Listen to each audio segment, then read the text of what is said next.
You are lower primary.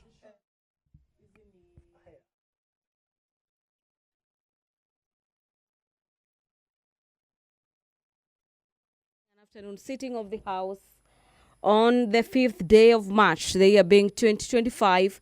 And we are so glad that you're watching this live broadcast brought to you by the Kenya Broadcasting Corporation in partnership with the Parliamentary Broadcasting Unit. In the highlights of business this afternoon, pursuant to Standing Orders number 42, subsection 44, subsection 2C, two members of Parliament will be requesting for statements.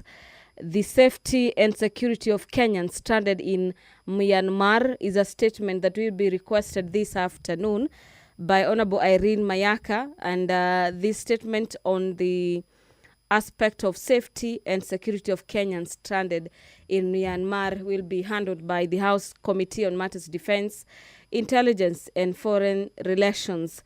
The other statement is by Honorable Dr. Joyce Bensouda, the Member of Parliament for Homa Bay County, and the woman representative from the county of Homa Bay will be requesting for a statement on the destruction of forest in Magadi, and her statement will be handled by the House Departmental Committee on Matters Environment and Matters Forestry. This afternoon, the leader of the majority party will be moving a motion on the nominees to 100 National Government Constituencies Development Fund committees. The constituencies which have so far fronted their nominees nominated to serve in the NGCDF committees Ainamoi constituency, Baringo constituency, Baringo South, Belgut, Bobasi constituency, Bonchari constituency, Bondo, Central Imenti, Cherangani, Dagoretti North constituency, Dagoretti South constituency, Eldama Ravine, Eldas constituency, Embakasi East, Endabes constituency, Gatanga, Gatundu North constituency, Gilgil constituency, Githunguri constituency, Kajiado constituency, Kathiani constituency, KU South, our dear viewers, and Kepkelion West, among others. There are about 100 constituencies that have fronted their nominees to serve in the NGCDF board.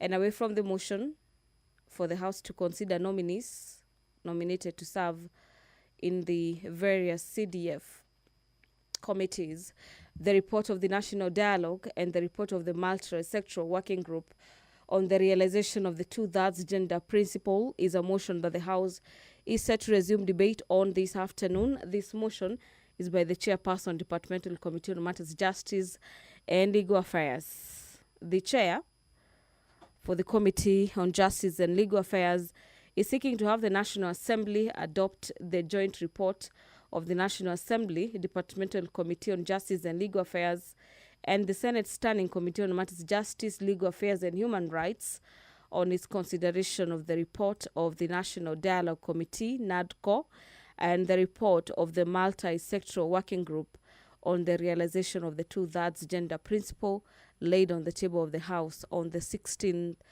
of January 2025. After that, the House will, under the Committee of the Whole House, consider the County Government's Revenue Raising Processes Bill. This is National Assembly Bills number 11 of the year 2025 by the leader of the majority party. The public petition on legal recognition and protection of e-hailing motorcycle riders and delivery personnel is a motion this afternoon by the Chairperson, Departmental Committee on Matters Transport and Infrastructure, who on behalf of his committee will be seeking to have the National Assembly adopt the report of the Departmental Committee on Transport and Infrastructure on its consideration of the public petition number 14 of the year 2024 regarding the legal recognition and protection of e-hailing motorcycle riders and delivery personnel, and the committee laid its report on the table of the House on the 20th day of February 2025. The state of security in 6 counties in the North Rift, namely Baringo, Elgeyo Marakwet, Turkana, West Pokot County, Samburu, and Laikipia counties, is a motion lined up for debate this afternoon. This motion is by the chairperson, Departmental Committee on Matters Administration and Internal Security, and the committee laid its report on the table of the House on the 30th day of August, the year being 2024. So this afternoon, we have the House debating the motion on security in 6 counties in the North Rift. The Speaker of the National Assembly, Honorable Dr. Moses Wetangula, is already in the chamber this afternoon. Allow me to hand over for this live broadcast brought to you by PBU in partnership with KBC. Enjoy your viewing. And my name is Gladys Mungai.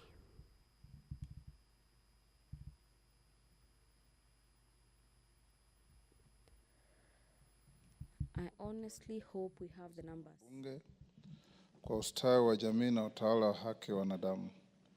Tukusihi utazame kwa neema nyingi sisi watumishi wako ambao wameridhika kutuita ili tutekeleze shughuli muhimu za jamhuri yetu. Tunakuomba uteremshie baraka zako sisi tuliokutanika hapa na utujalie tuyatende na kufikiria mambo yote tutakayofikishwa mbele yetu kwa njia ya haki na uaminifu, ili utukufu na sifa zako ziendelezwe na ili kustawisha amani, ufanisi na heri ya nchi yetu na wale ambao haja zao wamezikabidhi mikononi mwetu.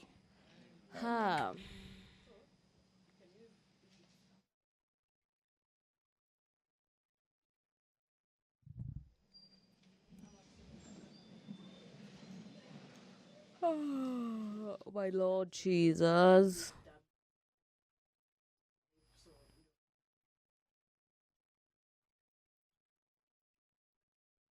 I didn't know.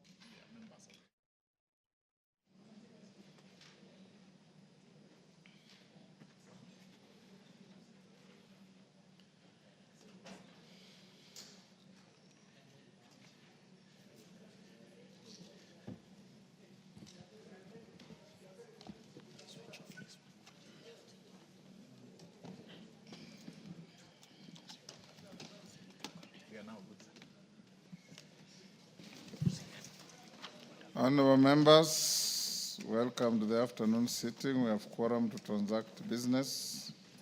Clerk. Order number 1, administration of oath. Order number 2, communication from the chair. Kashove, take the nearest seat. Members on your feet, take the nearest seat.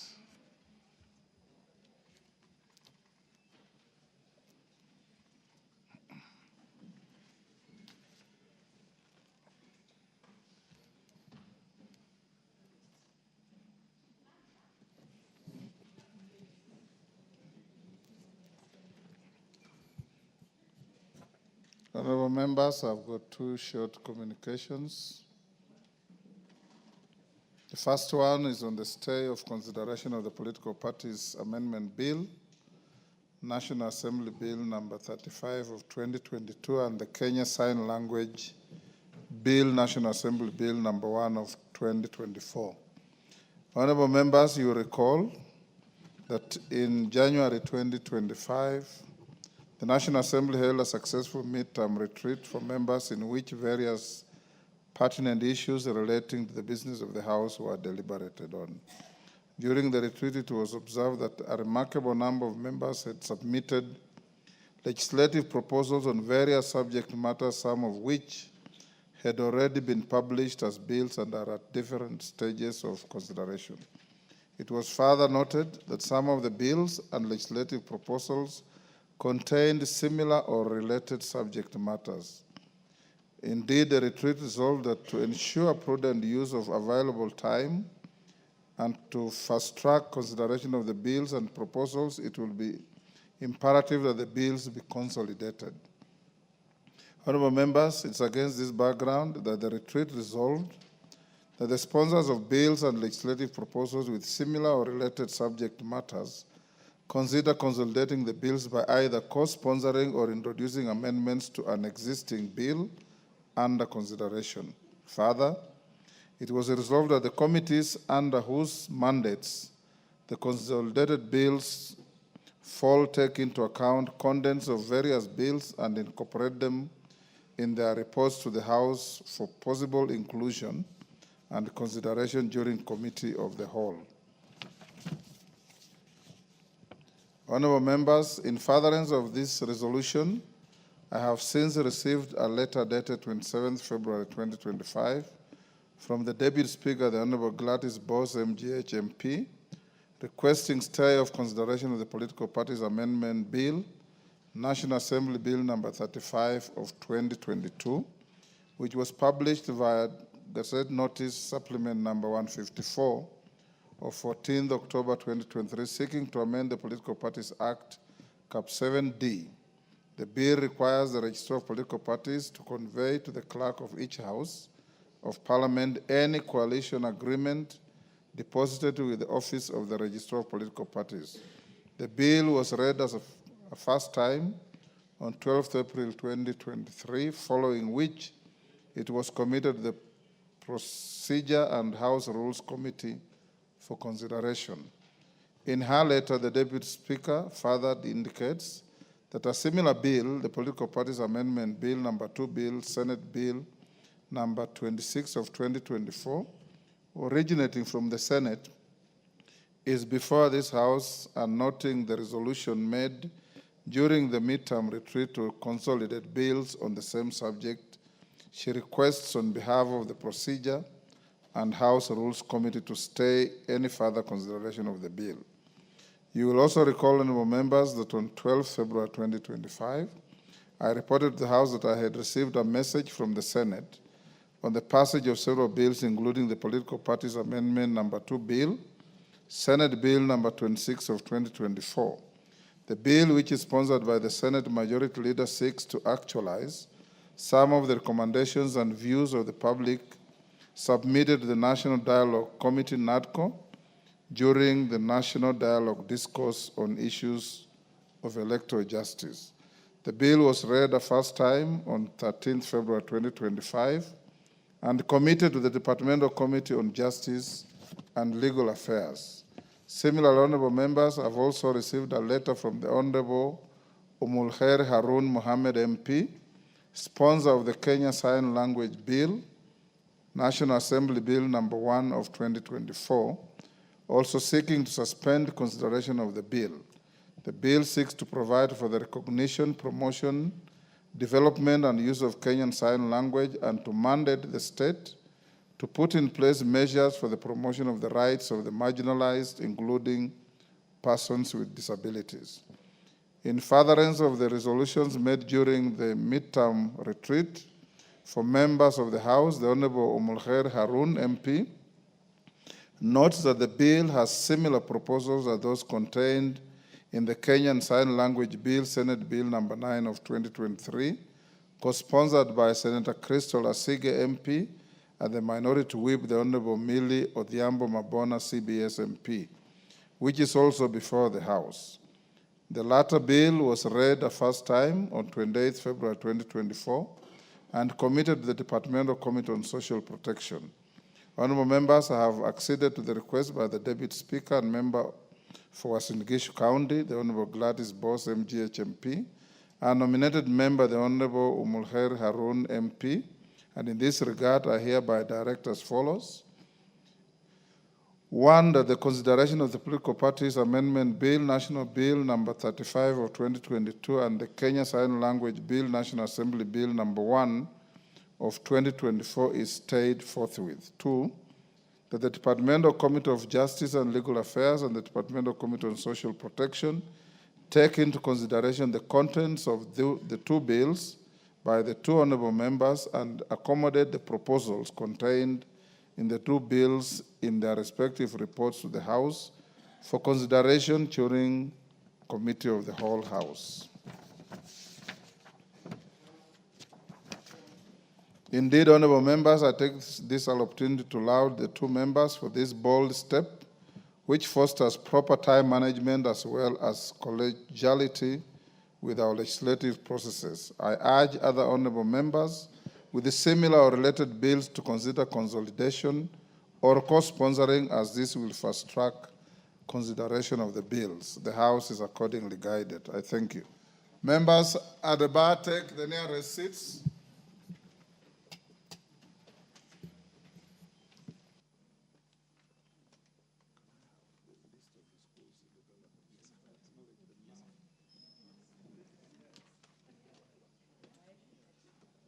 Honorable Kamket, what is your idea of the nearest seat?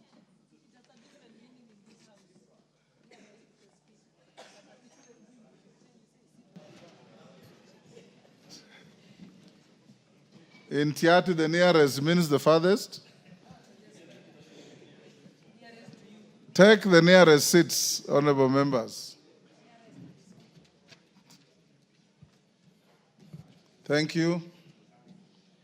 Honorable members, the next communication is on the withdrawal of the unclaimed financial assets amendment bill, National Assembly Bill number 15 of 2024. Honorable members, as you are aware, the unclaimed financial assets amendment bill, National Assembly Bill number 15 of 2024, sponsored by the leader of the majority party, the Honorable Kimani Ichung'wah, AGH MP, was published via the Gazette Notice Supplement number 58 of 8th March 2024, seeking to entirely give owners or claimants of unclaimed assets the power to designate payment of a claim to another person.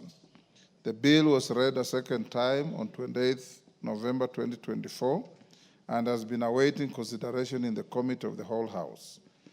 However, honorable members, I have since received a correspondence from the sponsor, the leader of the majority party, conveying his desire to withdraw the bill pursuant to the provisions of Standing Order 140, which provides as follows, and I quote, either before the commencement of business or on the order of the day for any stage of the bill is being read, the member in charge of a bill may, without notice, claim to withdraw a bill.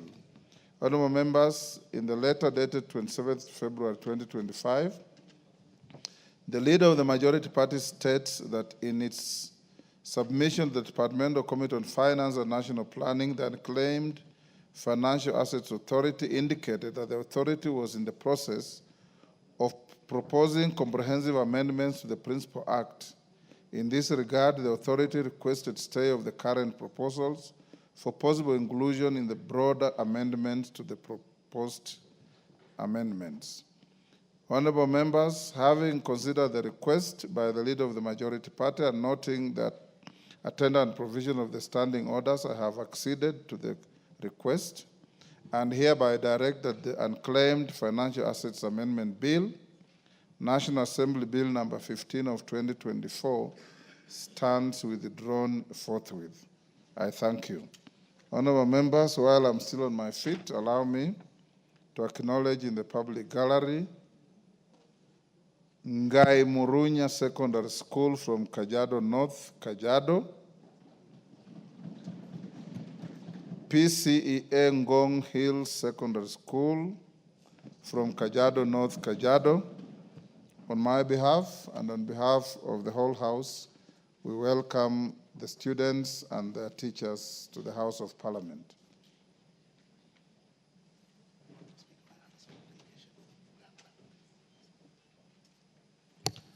Equally, honorable members, allow me to recognize a delegation of staff from the Parliament of Uganda. Honorable members, I would like to acknowledge the presence of a delegation of 6 staff from the Research Office of the Parliament of Uganda sitting in the Speaker's Gallery to observe the House proceedings. The delegation is on a benchmarking to share best parliamentary practices and experiences with our staff in the National Assembly. On your behalf and on my own behalf, I welcome them to the House of Parliament. I thank you.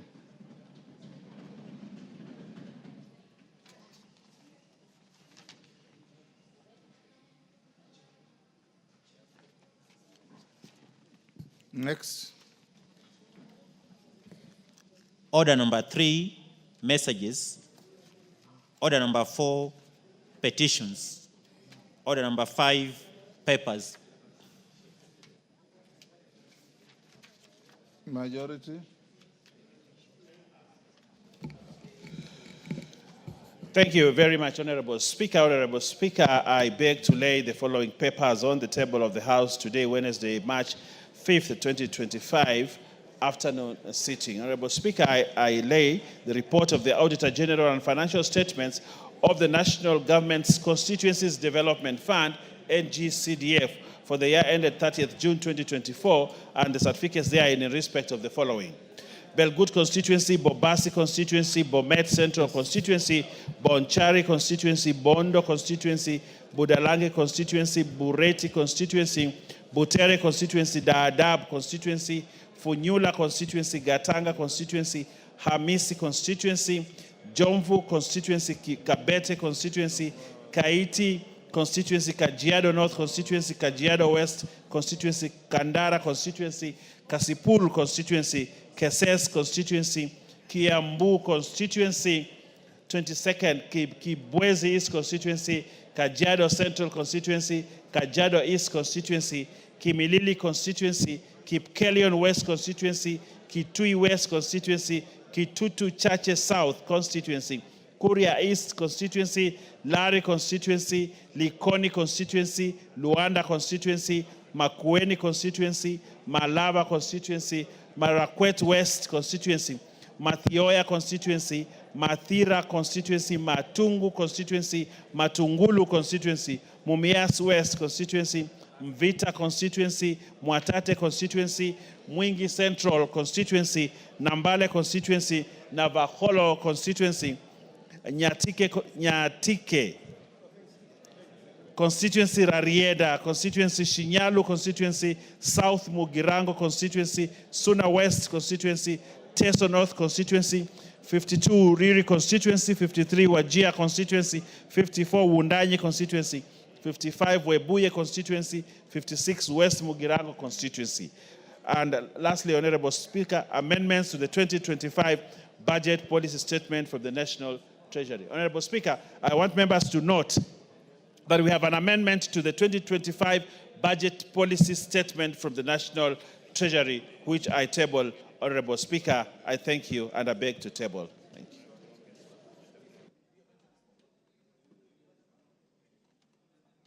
Yes, Majority Leader. Thank you, Honorable Speaker. Honorable Speaker, I just wanted, Honorable Speaker, with your indulgence, to make clarification on the table document, which is in the form of a letter from the National Treasury. Because, Honorable Speaker, members may have noticed, and the country did see from the budget policy statement, what was said to have been an error in the BPS that was sent to the House. If the Honorable Marian Keitany can allow me to hear myself. Member for Aldai. I was drawing our attention because it's important for the member for Aldai to understand the basis of the letter that has been tabled has been sent to us from the National Treasury. What would be seen to be a correction of what was said to have been an error in the BPS that was admitted, an error that was actually discovered by the Finance Committee between the fiscal framework and the expenditure framework that was under the Ministry of Health. And there was a difference of about 73 billion shillings, because the fiscal framework had an amount of 4.263 trillion. And on the other hand, the projected expenditure on page 55 of the BPS was 4.336 trillion. And that is the difference of 73 billion. And I can see the Honorable Ariko nodding in agreement, because it is out of the diligence of the members of the Finance Committee that they were able to point out this glaring inconsistency in the figures. And the National Treasury has then sent a correction of that, or a clarification of what the issue was. Honorable Speaker, in their correction, they assert that The matter is as a result of the classification of the Social Health Insurance Fund in the budget. As members are aware, those like Honorable Ariko who are accountants, according to the International Financial Reporting Standards, and specifically the Government Finance Statistics Manual of 2014, Social Security funds can be categorized in two ways. And one of the ways is to categorize the Social Security funds as a separate category, distinct from other ministries, departments, or agencies' expenditure, or as part of the government department that manages them. And that is exactly what had happened, that they had categorized them under the government department expenditure, under the Ministry of Health, the State Department for Medical Services. And that is how it was left out in the cumulative total of the fiscal framework. Honorable Speaker, that now has been corrected to align it with the International Financial Reporting Standards, and particularly the Government Finance Statistics Manual of 2014. And the figures now agree. And therefore, let me take this opportunity first to thank the Finance Committee, because had they not pointed that out, then we would have been left with those who are very keen on pointing out what are famously referred to as computer errors. And you would have seen people in funerals saying the budget policy statement has an error, a computer error, it is theft, it is looting, but now it is clear, and those two figures now have been aligned to agree between the entire expenditure framework and the fiscal framework that is before the House and being considered by the departmental committees and the liaison committee. And I think this letter has also been tabled before the liaison committee for noting, and also before the Finance and National Planning Committee, Honorable Speaker. And I must indeed thank the diligence of the members of the Finance Committee. You know, many a times, Honorable Speaker, the House is accused that, the House only rubber stamps that which comes from the executive without paying scrutiny. And the Finance and National Planning has very seasoned members like the Honorable Keinan, the Honorable Ariko, the Honorable Atandi, a very efficient and diligent chair, the Honorable Member for Molo, Kimani Kuria, the Honorable Umulher, who is also a member of that committee, the Vice Chair, who served as a member, as a chair of that committee in the 11th Parliament, the Honorable Benjamin Nangat, and many other members, Honorable Speaker, who are very diligent. And that tells you that this House has members in committees that actually scrutinize figures, number after number, and almost from comma to full stop of whatever documents are tabled before the House. And Honorable Speaker, I want to believe that that matter will now rest and will be taken care of by the relevant committees. Thank you. Thank you. Next. Order number 6, notices of motion. Wanjiku Muya. Wanjiku, you are very mobile. A few minutes ago, you were sitting here. Yeah. Thank you, Honorable Speaker, and thank you for giving me the opportunity. I was lobbying because many members are not aware which motions I'm giving the notice. But, Honorable Speaker, I'm giving a notice of a motion to adjourn the House on a definite matter of urgent national importance to discuss the delay in absorption of health workers under the universal health coverage. Honorable Speaker, pursuant to the provision of Standing Order number 33-1, I seek leave for the adjournment of the House for purpose of discussing a definite matter of urgent national importance regarding the delay in absorption of healthcare workers under the universal health coverage. Honorable Speaker, in May and June 2020, 8,571 healthcare professionals were recruited on a 3-year contract under the UHC program. Majority of these officers were deployed to the county facilities, while a small number was posted to national government facilities. In 2023, the respective contracts were renewed for a further 3 years. However, whereas the contracts of the health workers posted to national government facilities were renewed under similar terms as those agreed on 2020. The health workers recruited under county government had their remuneration reduced by half. This is contrary to established labor practice of equal pay, equal work, and falls short of the expectation of fair labor principles as enshrined in Article 41 of the Constitution. Additionally, it is noted that whereas the renewed contracts were given by the county government, the salary for the officers is paid by the Minister of Health, which is under national government. Honorable Speaker, in October 2023, the national government assured the UHC staff that they would be transitioned to permanent and pensionable terms. Sadly, in October 2024, the Ministry of Health only transitioned 110 health workers who are under the national government to permanent and pensionable terms, while leaving the remaining health workers engaged under the county government on contractual terms. Honorable Speaker, it is against this background that I seek leave for the adjournment of the House to discuss this matter of great national concern with a view of exploring possible and lasting solution. I thank you, Honorable Speaker.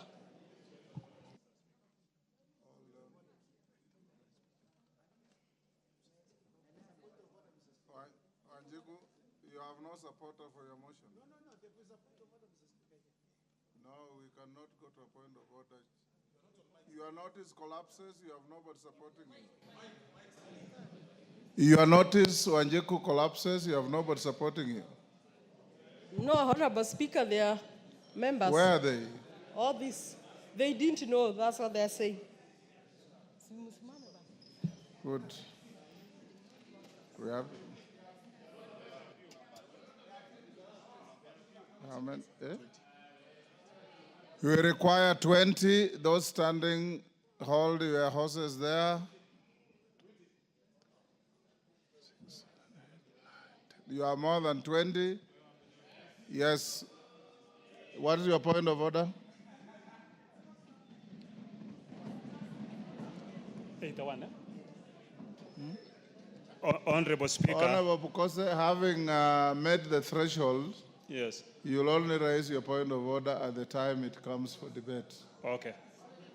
Wanjiku Muya, I allocate you 1 hour. The House is sitting up to 9 o'clock tonight. So you will move your motion at exactly 8 p.m.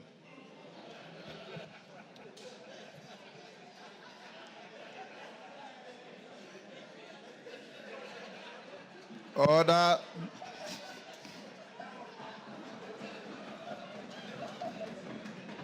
Next order. Order. Honorable Otienda Molo, what is amusing you? You seem to be in some state of hysteria. Mr. Speaker, sir, I am greatly impressed by the diligence of the Speaker. Thank you. Thank you. Next order. Order number 7, questions and statements.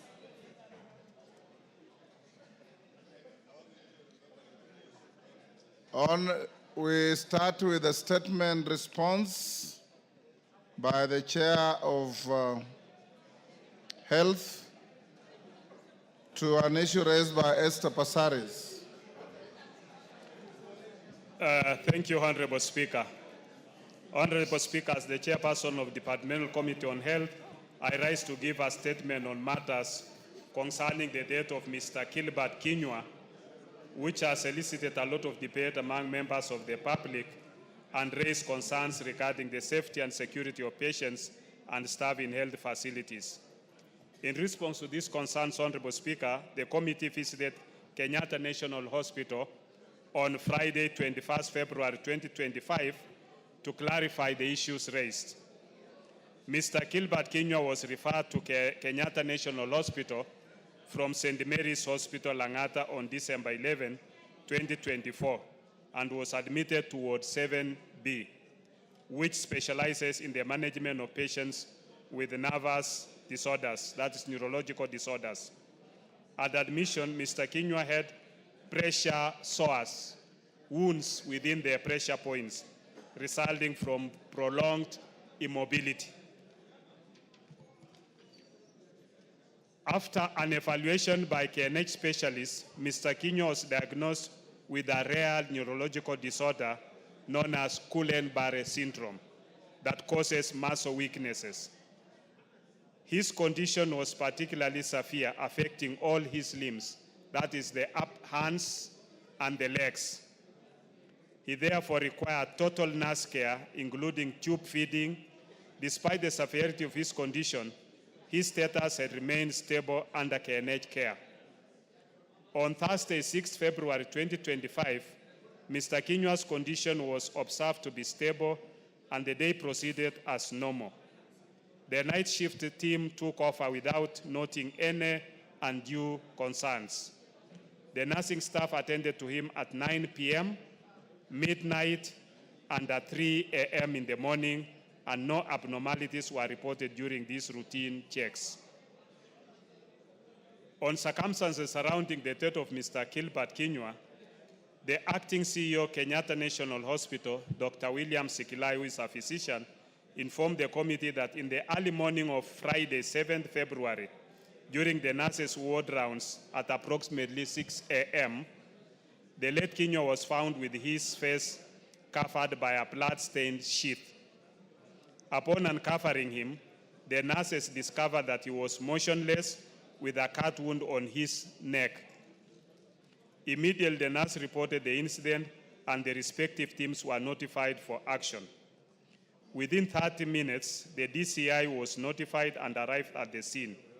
The family members, that's the wife and brother to the deceased, arrived within an hour. The body was moved to the mortuary within the day. The chief security officer informed the committee that Kenyatta National Hospital has an elaborate security system in place, including CCTV cameras in common areas. Additionally, the hospital has officers from the National Police Service station within the hospital and in close proximity to the Kenyatta police posts.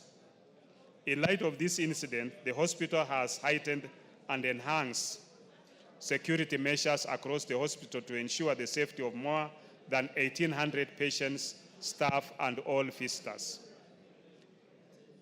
The interventions on patient security and safety by Kenyatta National Hospital. On KNH security and safety governance instruments, the hospital has developed a security and safety strategy, policies, and standard operating procedures. The hospital security human resources comprise of 3 distinct teams that collaborate in ensuring security and safety. These include Kenyatta National Hospital employees, who are 119, outsourced security services 261, and National Police Service officers, together with the NSIS officers. The hospital has installed 331 CCTV cameras and has established a security communication center, which is monitored on 24-hour basis and respecting patients' privacy. On multi-agency approach, the hospital has established partnerships and collaborations with institutions within the KNH complex, that is KMTC, University of Nairobi, Government Chemist, KEMRI, National Radiology, Ministry of Health, AFIA Annex, as well as other state agencies, including NIS, DCI, Kenya Police, Kenya Prison Services, and other institutional arrangements. To maintain continuity of care of patients, the wards are manned on 24-hour basis by clinical staff, including nurses, who work in shifts. In addition, there are established protocols and guidelines and work instructions to support the execution of respective functions. Besides the existing interventions, the hospital further seeks to enhance its safety and security mechanisms in the following ways: construction of modern gates and entry points with modern access control capabilities, acquisition and installation of electric security management system with biometric, radio frequency identification, and visitors management system. prioritization of KNH as a strategic government installation for provision of armed security on 24-hour basis, 7 days a week by the Critical Infrastructure Protection Unit, and securing the hospital from external threats by erecting a perimeter wall across the hospital with designated entry points. Honorable Speaker, the committee made the following key observations from its engagements with the hospital management.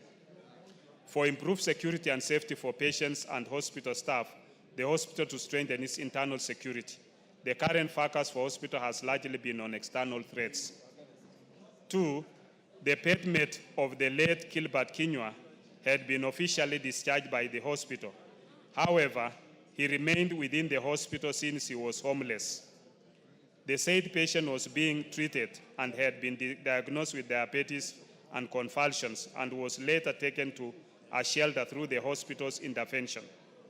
The shelter had, however, refused to keep the said patient owing to this disruptive behavior. The patient has been experiencing convulsions, which has medically been proven that such convulsions may sometimes manifest as convulsive behavior, where a person acts without later recalling their actions.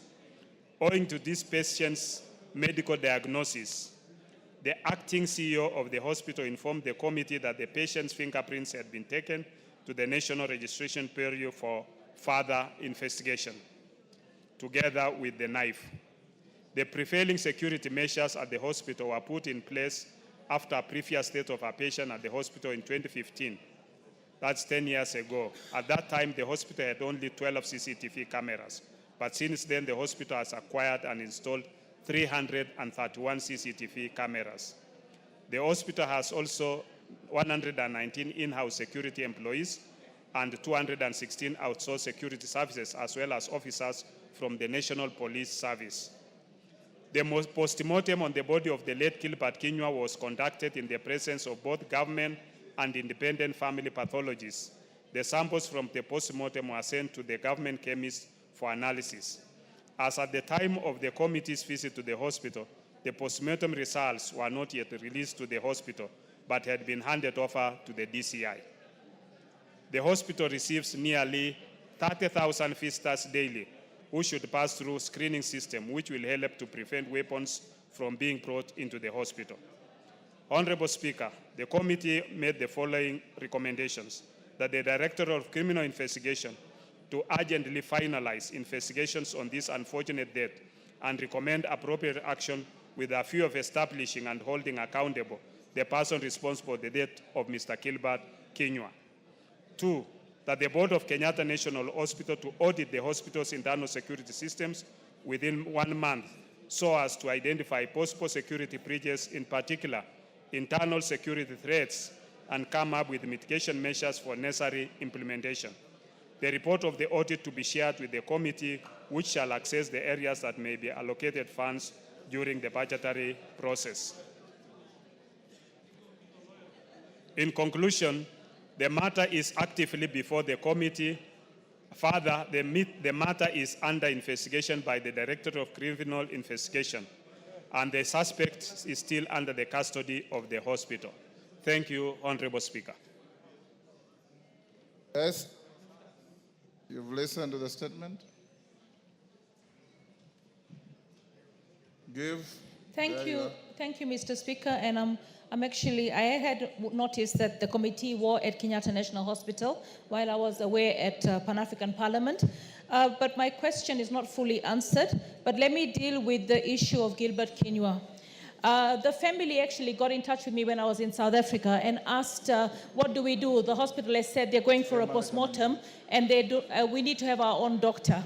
I quickly got in touch with a few doctors and I managed to get the family a doctor to represent them and settle the money of 25,000 for them to be able to have their own independent doctor.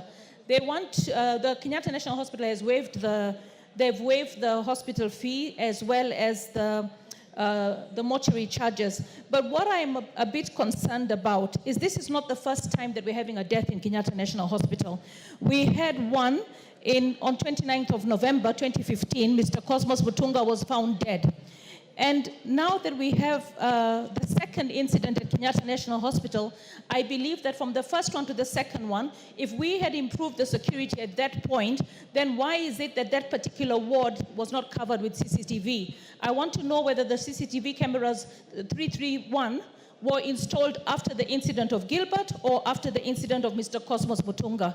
We also have another incident that happened in Moi Teaching and Referral Hospital, Eldoret. Mr. Albert Chisang he was missing from the hospital bed, and then on the 29th of January he went missing from the hospital, and then on the 9th of February his body was found decomposed near the hospital. So right now my biggest concern and the question that I asked is, what are we doing about investigations? I know it is probably not the Ministry of Health that does the investigation, but we have to have a multi-sectorial approach, because the investigations are what are going to be able to help us improve the quality and duty of care for the patients, the staff of the hospital. The second thing that I want to ask is, what about compensation? Here you are today. The family is looking for over 400,000 to give their loved one a burial, and they don't even have that money. They didn't even have the money for the postmortem, to have an independent doctor. In this particular case, what is the duty of care? What is the compensation that the family is going to get? Because Susan is young with 2 young children. It's not enough just to waive the hospital bill and to waive the mortuary charges. They have a burial. They also have children that need to go to school. They have counseling needs for the entire family. So since the government should be culpable, what are the compensations? Do they have insurance? Is there a way and a mechanism to compensate this family, not just this one, but all the other families? And what is the status of the investigation? Thank you, Mr. Speaker. Yes, Dr. Bukose. Thank you, Honorable Speaker.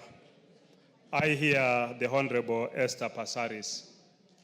I think the basic facts that we should be able to put in place is that Gilbert Kinyua was paralyzed before being admitted in the hospital.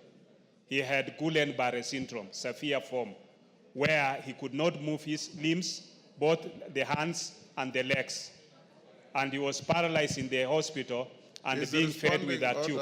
He's responding to what you have asked. And being fed with a tube. The hospital was taking care of him. The hospital has cooperated with the DCI in terms of investigations that are ongoing, so that the culprit can be brought into book and the justice be delivered. I don't think at this stage we should be discussing the issue of compensation. There is a mechanism for which compensation can be sought. And at this stage, I think it is too premature for us to start thinking of compensation. Secondly, you've asked about the CCTV cameras, the 331, whether they were put after the incident of Kinyua or after the 2015 incident.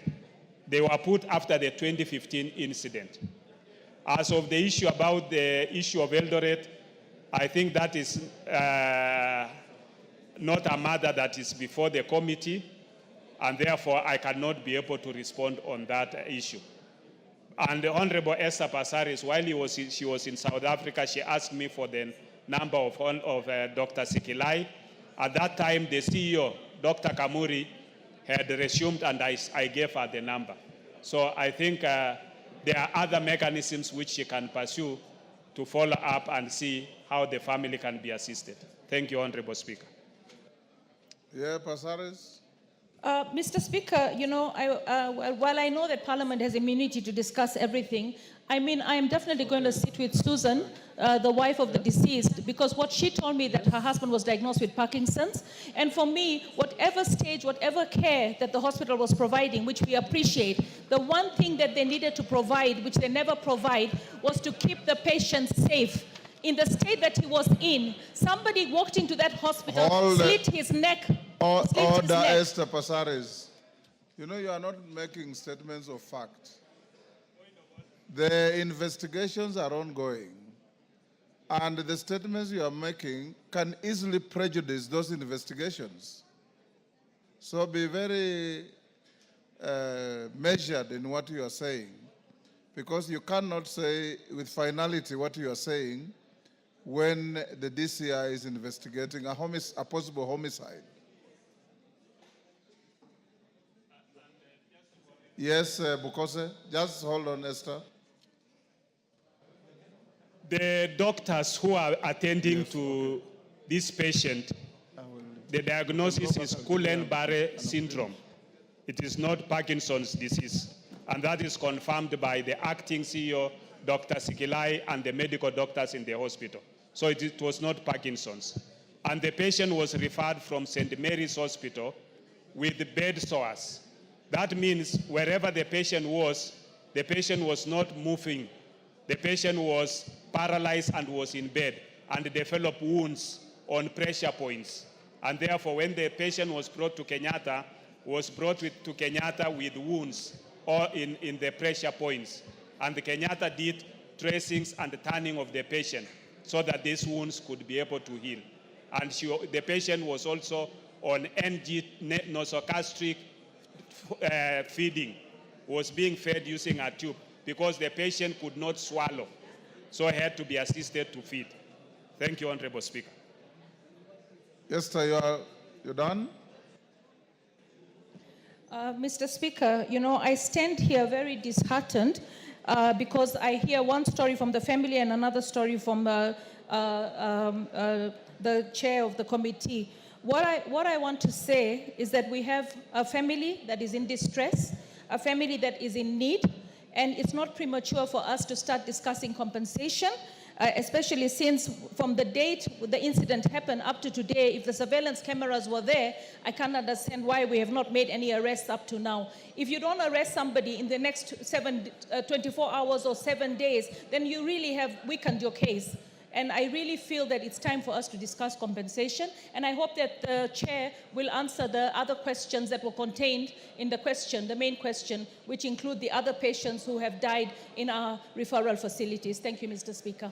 Mukami, I notice you have a request for a statement on the same patient. Yes, Honorable Speaker. You may go ahead and seek clarifications from Bukose, the chair. Thank you, Honorable Speaker.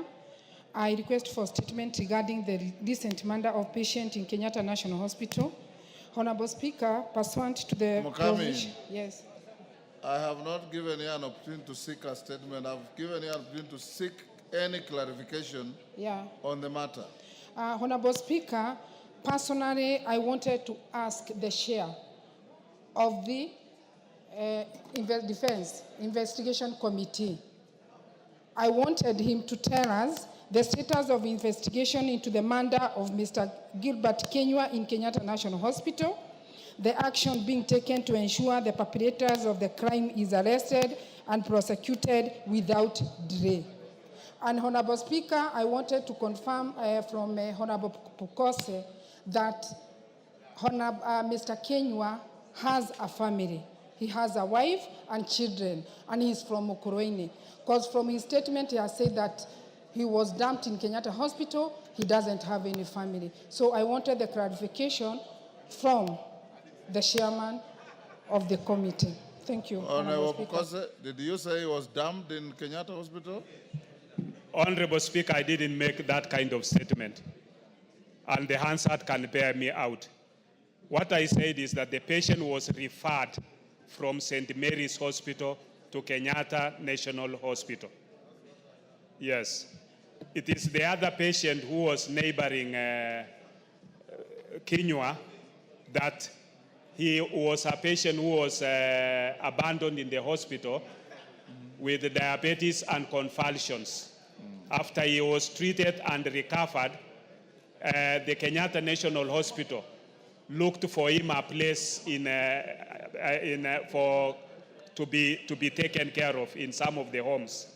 When he was taken there, after a few days, because of his behavior, which was erratic and unpredictable, the nursing home refused, and he was brought back to Kenyatta.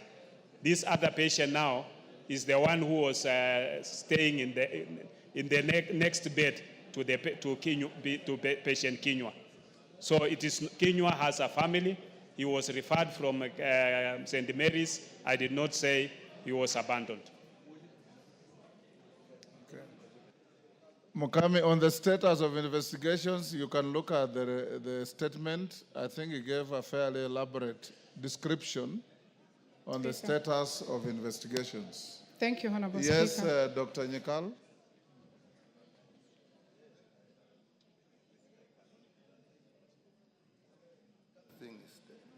Give Dr. Nyikal the mic.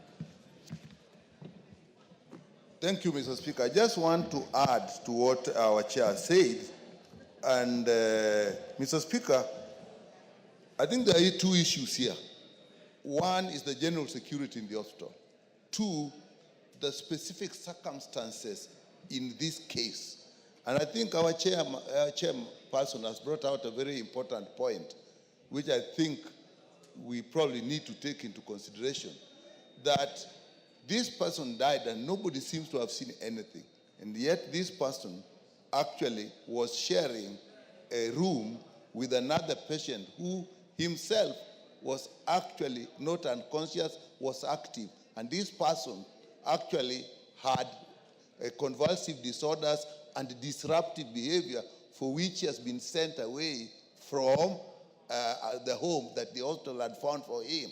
So the important fact here, and I think the investigations will take that into consideration, as our chair has said, is this arrangement that there's this other person who is unwell, who has a disorder that can actually affect his mental status. I think we don't probably, as you said, want to go much into that, but I think once that has been brought out, the investigative officers are in, and we did bring out to their attention, to the attention of the investigative officers, that is an extremely important follow-up. But it is now their duty. But the committee did bring out and note that fact. Thank you, Mr. Speaker. Honorable Kagusha. Thank you, Speaker. It's important to note that once a patient is actually in a hospital, it becomes the responsibility of the hospital to ensure that the security of that patient is guaranteed. Honorable Speaker, the way the investigation has been going seems to be pointing towards the bedmate or the neighbor to the extent that he's the one who might have terminated the life of this patient. And very important questions linger in mind. How did this patient also have a knife in the hospital? How was that possible? Speaker, what I find also a bit suspect is that whereas this patient was in the custody of the hospital and the hospital was treating this patient and his life was terminated in hospital, the hospital has continued to demand from this very poor family for bills to be paid for the time the patient had been there. This family has no way of raising this money and can't be able to pay those bills. And I'm wondering whether it is right for the hospital, after not guaranteeing the security of this patient and the patient having been killed in the hands of the hospital, for the hospital to go ahead again and demand for the payment of the bill from this patient. Honorable Speaker, I think you should direct that even as a matter of mercy and CSR by the hospital, it should, in the first instance, lift all the bills from this patient so that Mr. Kinyua can be arrested by the family. Honorable Kagusha. Yeah. Esther Pasares, who brought the request, is disputing your assertions that the bills are being demanded for payment. Honorable Speaker, yes, this patient. Order, Honorable Kinyua. Yeah. Honorable Kagusha, yes. Thank you, Honorable Speaker. While Honorable Kagusha was raising that issue, I got in touch with the CEO KNH, Dr. Njoroge Kamuri, and he informed me that yesterday the relatives came and the hospital informed them that they'll waive the mortuary and the ward fee, everything will be waived. But they continued to demand that we need to see how much is that is going to be waived, and they went with their bill. But as per now, the hospital will waive the mortuary fee. You don't have to pay anything. The hospital will waive the medical bills. There is nothing. You can just organize and have the body taken away without paying anything to the hospital. Yes, Kagusha? Yeah, thank you, Honorable Speaker. That would be refreshing because the brief which I had from the family, and Honorable Speaker, I have visited this family severally, and I've also been in touch with the family, including the clergy. And the brief which I had from the family is that they were being pushed into paying these bills. Honorable Speaker, I have also been in touch with Dr. Kamuri, and he had not made any such commitment. So, Honorable Speaker, if indeed he has made that commitment to the chair of the committee, I want to believe that he's serious about it, it's unanswered now, and that he should ensure that that bill is waived. Thank you, Honorable Speaker. Pasaris, you want to pursue this again? Yes? Mr. Speaker, I feel that Dr. Nikal mentioned, the way Dr. Nikal talked, it was like the patient that was sitting next to Gilbert is a suspect. For me, I know that there was a knife that was found near the hospital with blood. I saw something in South Africa recently because they have similar high crime like in Kenya. The police gives updated reports on a weekly basis, on a daily basis, especially on such sensitive cases, so that we are not left speculating on whether it's this way or that way. But for me, if the patient that was next to Gilbert was one that had mental issues, and Gilbert was vulnerable because he was suffering from bed sores, the hospital still has a duty of care. I confirm that the family has said that the bills are being waived, so we're happy about that, but that is not enough. The children need to go to school. Susan needs to make sure she is able to sustain herself. So I think we should be talking compensation because we should lead by example. The family needs to be compensated because I don't see the investigations going anywhere, especially if the patient next to him is the prime suspect and he has not been charged yet. Thank you. Yes, Kajwang. Mr. Speaker, I think this debate is something which is interesting to all of us, but I suppose that the chair in that committee should investigate it some more so that we fulfill a mandate that this House has to be able to see to it on the question of, number one, security. And it is not just limited to this patient. I think when the question arose from the honorable member from Nairobi, it questions the question of security. And so the minister concerned or the agency concerned should let us have a total picture of security in the institution. Number two, apart from the investigation in terms of determining culpability, there is a whole issue of tortious liability on who has the duty of care. Because a patient is in an institution, for some reason the patient dies, and there are issues to the fact that some people, whether mentally ill or not, are with that patient in that whole home. So who bears that tortious liability of the duty of care? So I think that without us giving so much information on this, probably, Mr. Speaker, with a lot of indulgence, you may want to ask the chair with specific assignments to go and investigate this thing so that we can have an oversight function or role on these matters. Thank you.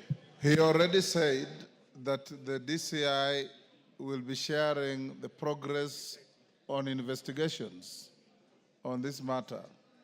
So as and when he gets material beyond what he has said here, Chairman, you be responsible enough to bring some additional communication to the House.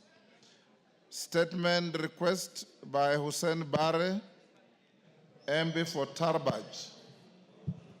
Thank you, Mr. Speaker. I have a statement. It's a request for a statement on the rampant cases of human trafficking in northern Kenya. Honorable Speaker, pursuant to Standing Order 44.2C I wish to request for a statement from the chairperson of the Departmental Committee on Administration and Internal Security regarding the rampant cases of human trafficking in northern Kenya. Honorable Speaker, recruitment agencies, though opaque, are operating in Wajir, Mandera, Garissa counties, and they prey on the hopes and dreams of the young generation, enticing them with the promise of a brighter future abroad. Due to the high cost of living and lack of job opportunities in the country, the young generation accept the opportunities to travel abroad offered by the recruiters. Unfortunately, the victims are handed over to human traffickers locally and abroad who demand ransom from their families for them to be released. The act of recruiting, transporting, transferring, harboring, or receiving individuals using threats, coercion, abduction, fraud, deception, abuse of power, or position of vulnerability is done for the purpose of exploitation. Honorable Speaker, it is against this background that I request for a statement from the chairperson of the Departmental Committee on Administration and Internal Security on the following. One, a comprehensive report on the investigation into human trafficking in northern Kenya and in the country, including the investigation into the operation of involved recruitment agencies.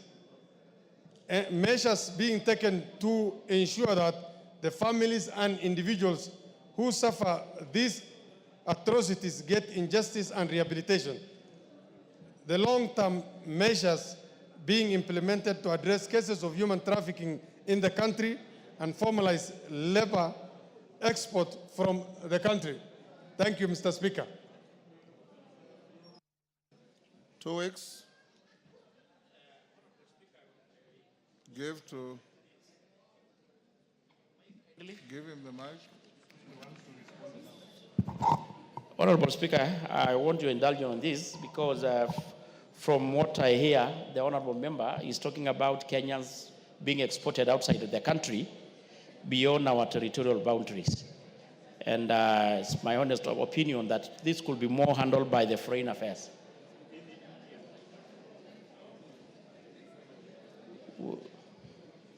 Where the question is about human trafficking in northern Kenya, not out of northern Kenya. But beyond our territorial boundaries, Honorable Speaker. Okay, Clerk, can you check and see whether we can reassign the statement to Foreign Affairs? Be that as it may, whichever committee handles, they will respond to you in 2 weeks. Rahab Mukami, yours is spent, so we skip that. Joseph Munyoro, MP Kigumo. Thank you, Honorable Speaker. I rise to request for a statement regarding the disappearance of persons in my constituency. Honorable Speaker, pursuant to the provisions of Standing Order 44.2c, I wish to request for a statement from the chairperson of the Departmental Committee on Administration and Internal Security regarding the disappearance of persons from Kigumo constituency. Honorable Speaker, an alarming trend has emerged regarding the disappearance of persons in Mareira sublocation in Kigumo constituency. Honorable Speaker, Mr. David Gitau Maina, of ID number 20 as listed there, disappeared on 27 of December 2024, and his whereabouts remain unknown to this day. According to his family members, Mr. Gitau went out to complete a large purchase transaction, and his phone went silent. He has not been seen since. On the same day, Mr. David Jehia Masharia, whose ID is listed, vanished from his home, and his location is also unknown. Additionally, Mr. James Buru Kariuki, ID number as listed from Irima village in the same sublocation, disappeared on the same date and has not been located. Moreover, on January 7th, 2025, Mr. Patrick Karanja Gitau, whose ID is listed, a recently retired army officer, vanished from his home and his whereabouts remain unaccounted for. All these disappearances have been reported to Kigumo Police Station under the following OB numbers. OB number 10/29/12/2024, OB number 10/21/01/2025, OB number 14/01/2025, and OB number 29/8/01/2025. Efforts to trace the whereabouts of the missing persons have faced several challenges, including the fact that Kigumo Police Station, which serves as the divisional headquarters, is operating with only one malfunctioning vehicle for the whole constituency, limiting mobility. Honorable Speaker, it is against this background that I request for a statement from the chairperson of the Departmental Committee on Administration and Internal Security on the following. 1, report on the whereabouts of Mr. David Gitau Maina, Mr. Daniel Jehia Masharia, Mr. James Buru Kariuki, and Mr. Patrick Karaja Gitau, and the status of investigations by the police on their disappearance as reported under OB numbers 10/01/01/2025, 10/29/12/2024, 29/8/01/2025, and 14/01/2025 respectively.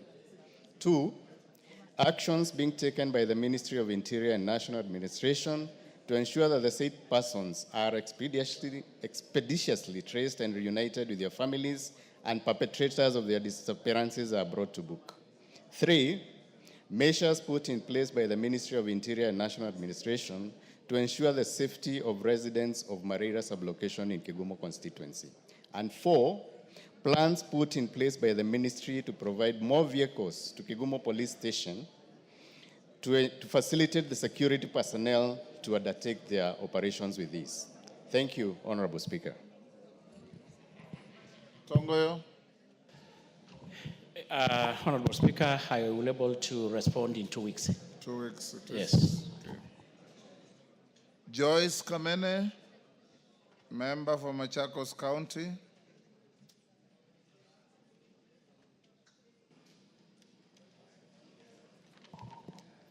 Thank you, Mr. Speaker. I have a request for a statement regarding the status of Mavoko Water Supply Project.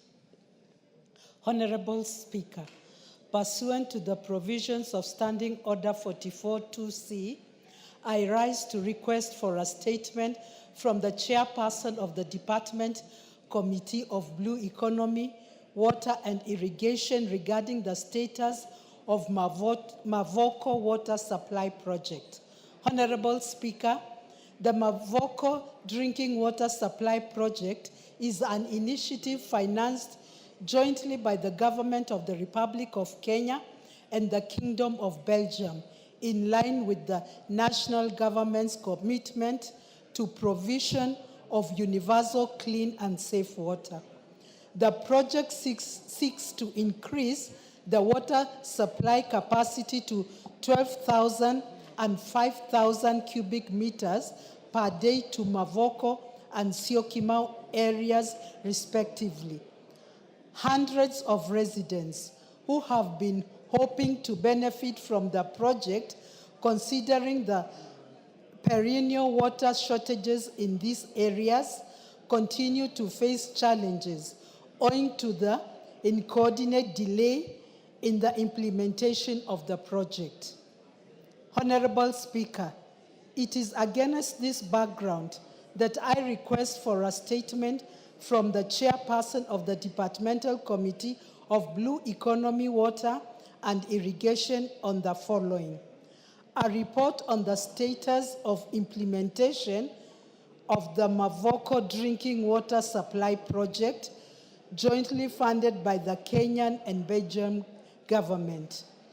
A report on the steps being taken by the ministry to ensure the completion of the project and the expected timeline for its completion, and the interim measures being taken by the ministry to address the water scarcity faced by the residents and to protect them from unscrupulous water vendors. Yes, I thank you, Honorable Speaker. Thank you, Joyce Kamene. Bowen. Chair, blue economy, water, and irrigation. But when you have business, you should remain static. Yes, I had seen it, Honorable Speaker, but in 2 weeks' time, I will bring answers. 2 weeks' time. Thank you. Next, hold on. Before we go on with the next statements, allow me to acknowledge in the public gallery Light Academy from Karen Langata, Nairobi, Kenyatta University students from Ruiru, Kiambu. On my behalf and on your behalf as a house, we welcome them to the House of Parliament. Next, Honorable Clive Gisairo, MP Kitutu Masaba. Thank you, Honorable Speaker. I rise to request for a statement regarding the policy on transmission of political messages by Safaricom PLC.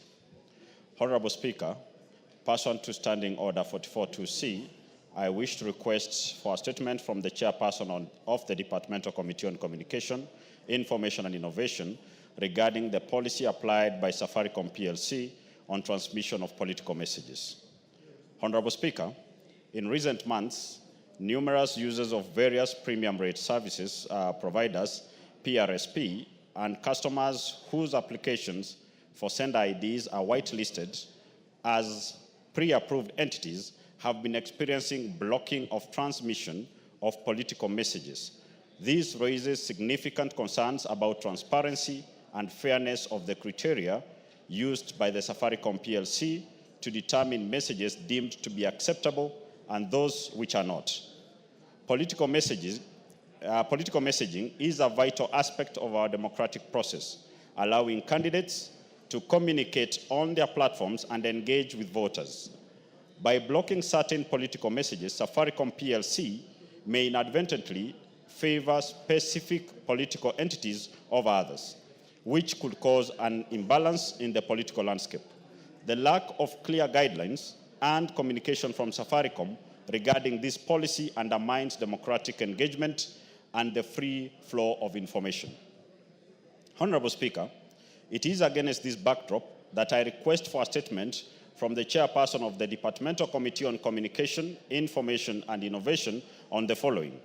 1, a report on whether the policy by Safaricom PLC, if any, regarding transmission of political messages aligns with the constitutional provisions and laws safeguarding freedom of speech and communication and consumer rights of access to information.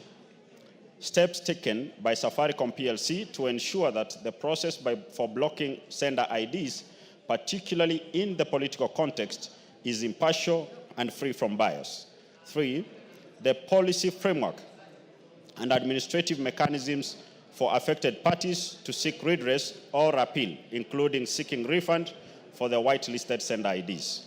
4, the criteria for approving or blocking transmission of political bulk messages and the safeguards put in place by Safaricom PLC to prevent the message blocking system from being exploited for political gain or to suppress certain viewpoints. And 5, a report on whether Safaricom PLC allows inter-network termination of messages to other networks, particularly Airtel, and if not, the interventions required for Safaricom to allow inter-network termination and facilitate a common sender ID for messages sent through the two service providers, particularly by businesses and organizations, so as to enhance their brand recognition and improve the overall user experience. I thank you, Honorable Speaker. Honorable Speaker, I had raised this statement in the third session, and it took months without getting a response. I hope the committee... We'll ensure you get a response quickly. Thank you, Speaker. Communication, Information and Innovation. KJ, Majority Leader, ensure we have a response in 2 weeks. I will do that. Honorable Irene Mayaka.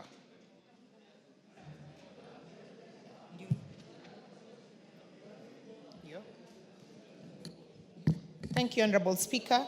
Honorable Speaker, I wish to request for a statement regarding the safety and security of Kenyans stranded in Myanmar. Honorable Speaker, pursuant to the provisions of Standing Order 44-2C, I wish to request for a statement from the chairperson of the Departmental Committee on Defense, Intelligence and Foreign Relations regarding the safety and security of Kenyans stranded in Myanmar.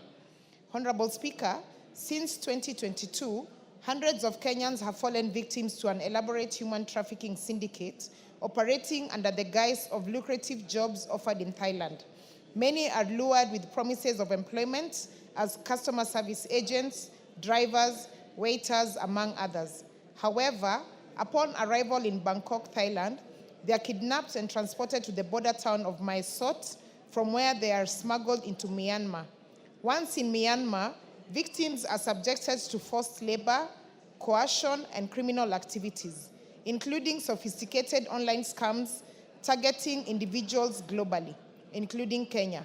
While there has been a rescue of over 7,000 foreigners, many persons, including a significant number of Kenyans, remain trapped, unable to cross back to Thailand due to the closed border. The conditions at these borders are dire, as they lack basic necessities such as food, water, and sanitation facilities, while the security situation is volatile. The issue of human trafficking of Kenyans in Myanmar is not new, and its persistence highlights the needs of lasting measures. Honorable Speaker, it is against this background that I request for a statement from the chairperson of the Departmental Committee on Defense, Intelligence, and Foreign Relations on the following. Number one, status of Kenyans currently stranded in Myanmar, and especially those currently stranded at the Myanmar-Thailand border, including the number of Kenyans affected, the current security situations, and timelines for their repatriation. Number two, the immediate action being taken by the Minister of Foreign and Diaspora Affairs to engage with the government of Thailand in rescuing Kenyans stranded at the Myanmar-Thailand border. Number three, measures taken by the Minister of Foreign and Diaspora Affairs to engage with the government of Thailand in addressing the issue of human trafficking, including cooperation strategies and the stringent border control measures to prevent further trafficking of Kenyans. Number four, report of the status of investigation by the Director of Criminal Investigation into human trafficking networks in Kenya operated by fraudulent employment agencies. And finally, number five, steps taken by the government to educate the youth about human trafficking, specifically sensitizing them on verifying recruitment agencies before seeking employment abroad. I thank you.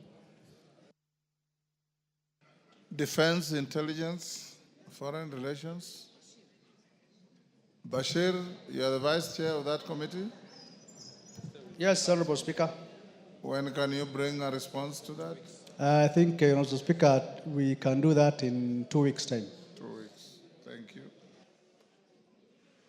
Dr. Joyce Bensouda, Homa Bay County. Thank you, Honorable Speaker. I would like to raise a statement regarding destruction of forest in Magadi. Honorable Speaker, pursuant to provision of Standing Orders 44-2C, I wish to request for a statement from the chairperson of the Departmental Committee on Environmental, Forestry and Mining regarding destruction of forest in Magadi for charcoal production. Honorable Speaker, forests play a crucial role in sustaining life and maintaining climate stability. However, in recent years, the Lake Magadi region has experienced severe destruction due to high demand for charcoal. Indigenous tree species are being harvested to meet the high demand for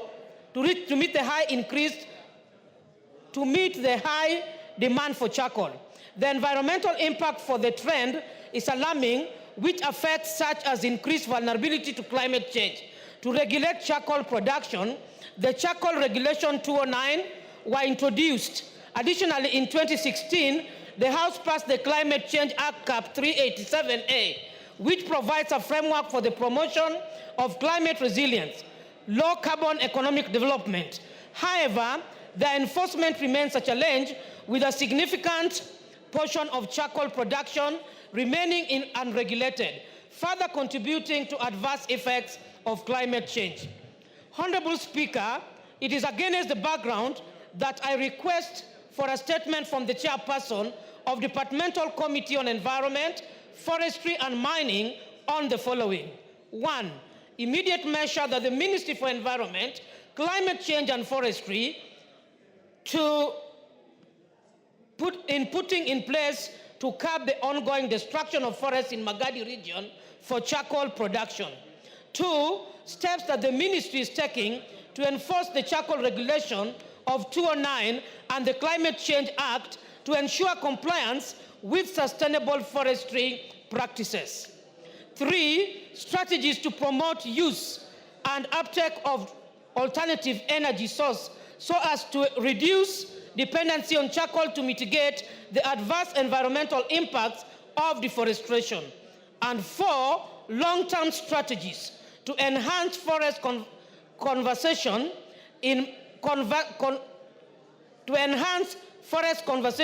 Magadi and other affected regions.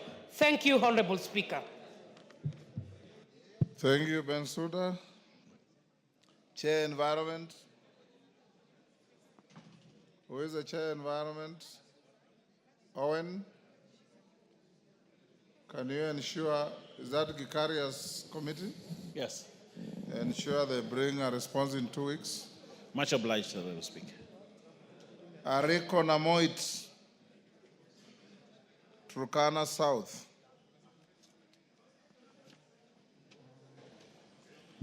Thank you, Honorable Speaker. I rise to request for a statement regarding gold mining in Turkana South. Honorable Speaker, pursuant to the provisions of Standing Order 44.2c, I wish to request for a statement from the chairperson of the Department Committee on Environment, Forestry and Mining regarding gold mining in Turkana South constituency. Honorable Speaker, there are mining activities currently being undertaken in the Minyeusi on the border of Sigor and Turkana South constituencies, Lorogon village in Kaptiri Ward, Lobokat Division, and Kolomwai in Turkana South constituency. Minerals wealth in Turkana presents significant economic potential. However, there is a need to ensure mining activities are conducted safely and legally, complying with public safety and environmental standards. These activities, which commence without the involvement of the residents, have exposed them to hazardous chemicals and has caused destruction of farm produce and pollution of water in the area. Notably, the Environmental Management and Coordination Act, CAP 387, provides that projects related to mining ought to have an environmental impact assessment study report submitted prior to the issuance of mining license. In addition, the natural resource is allocated within disputed land and could possibly compound existing conflict among its communities in the area. Honorable Speaker, it is against this background that I request for a statement from the Departmental Committee on Environment, Forestry and Mining regarding the following. 1, report on the steps taken by the government, including a report on public participation conducted, if any, prior to issuance of mining licenses in La Minyeusi, Lorogon Village, and Kalomai in Turkana South. 2, list of the mining licenses issued in Turkana County in the last 3 years and the operational requirements issued to the licensees. 3, steps taken to prevent any conflict among communities bordering the sites, including consultation with the leaders within the area. And finally, Honorable Speaker, a report on the benefit sharing formula agreed on to the guarantee residents returns from gold mining in the county. I thank you, Honorable Speaker.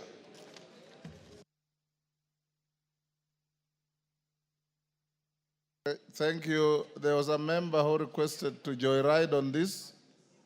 Lo Chakapong. Go ahead. Give him the mic.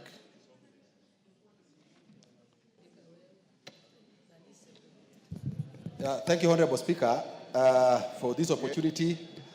I wish to support the statement by the Honorable Dr. Rico, the member for Turkana South, and say, Honorable Speaker, that we have a lot of illegal miners, particularly in West Pokot and between West Pokot and Turkana. Now, Honorable Speaker, these illegal miners are operating without a mining license, and they are mining gold. Honorable Speaker, we have engaged these people, but seemingly these people are cartels, and they are being protected by officers from the Ministry of Mining, right from the regional office in Eldoret to the headquarters here. All those guys who are supposed to be protecting communities are aligned in doing illegal work. When you get them, they have no license for mining. They have no consent from the county government. They have no document. Others will even tell you they have fraudulent documents from NEMA, because when you look at the kind of environmental destructions that they have caused, it is worrying and it is sad. So, Honorable Speaker, I wish that the committee expedites to find out this, because according to the statement by Dr. Rico, these people do not have any mining license. They have even threatened to change the course of a river, Honorable Speaker, and very soon a town called Kainuk will be swept away just because of the activities of these illegal miners. So I wish that these people are brought to book, and if they have applied for a mining license and they have not gotten, let them, again, because they have engaged in illegal activities, let them be denied these licenses. Honorable Speaker, the government, the communities, county government are losing a lot of resources in terms of royalties because these people are engaged in illegal activities, not only in Lamnyeusi, but in many parts of West Pokot, Honorable Speaker. So I wish to say that if within the Ministry of Mining, the CS is the only probably officer not aligned in this corruption web, I wish the minister or the cabinet secretary visits that area to find for himself what is happening. Thank you, Honorable Speaker. Thank you. Yes, Otienda Molo. Give Senior Counsel. Thank you, Mr. Speaker. Mr. Speaker, with your kind indulgence, let me just piggyback on this one very briefly. Mr. Speaker, in your absence yesterday, I did say in this House that in the last 48 hours, I lost 5 of my constituents to mining activities in Rarieda. 5 women who are going about their business, the youngest of them being only 27 years, undergraduate. So, Mr. Speaker, I think the issue of mining is important to address, but it's important to address from my perspective in 3 ways. One is the importance of publishing the various mining licenses that have been issued throughout the country. Because I don't think there has been an occasion when, even as elected representatives, we are made aware of the holders of those licenses. Even in my constituency, I am aware that in the county there are some people who've been issued with those licenses and we don't quite know them. Secondly, Mr. Speaker, it is important for the committee to capture the intersection in terms of mandate. When I inquired for the Cabinet Secretary for Mining, I was informed that there's a part of the mandate that has been ceded to the counties. But I'm not sure that the counties are either aware or clear in terms of the regulation, so that the citizens are left at that intersection without clarity. But thirdly, Mr. Speaker, the most important thing in my view in terms of mining is that you may not stop the citizen from being involved in mining, especially artisanal mining, because the citizen needs money and many of them do not have jobs or alternative sources of income. So they must be allowed to do artisanal mining. What is important is the safety and the regulation. And that safety needs to be provided both by national government and by the county government. So that I would urge the committee to explore that area in the engagement with the Department for Mining so that we can see how to improve on the security, even if it means providing security, whether from the county or national government, that can regulate the area of mining, that can fence off and stop people from going from the dangerous areas. That is what we will need to do. But I support the statement, Mr. Speaker, and I urge that the committee looks into it with expedition. Thank you, Mr. Speaker. Chair Mining, who is the Chair Environmental, Forestry and Mining, Gikaria. Owen, 2 weeks. Much obliged, Honorable Speaker. Umulkhair Kasim, Mandera County. Honorable Umulkhair Kasim, Sabina, I'll come to you after that. Give Umulkhair the mic. One next to you there. Okay. Thank you, Honorable Chair. Which chair? Honorable Speaker, I'm sorry. I'm requesting for a statement on the drought situation in Mandera County. Honorable Speaker, pursuant to the provisions of Standing Order 442C, I wish to request for a statement from the chairperson of the Departmental Committee on Regional Development regarding the drought situation in Mandera.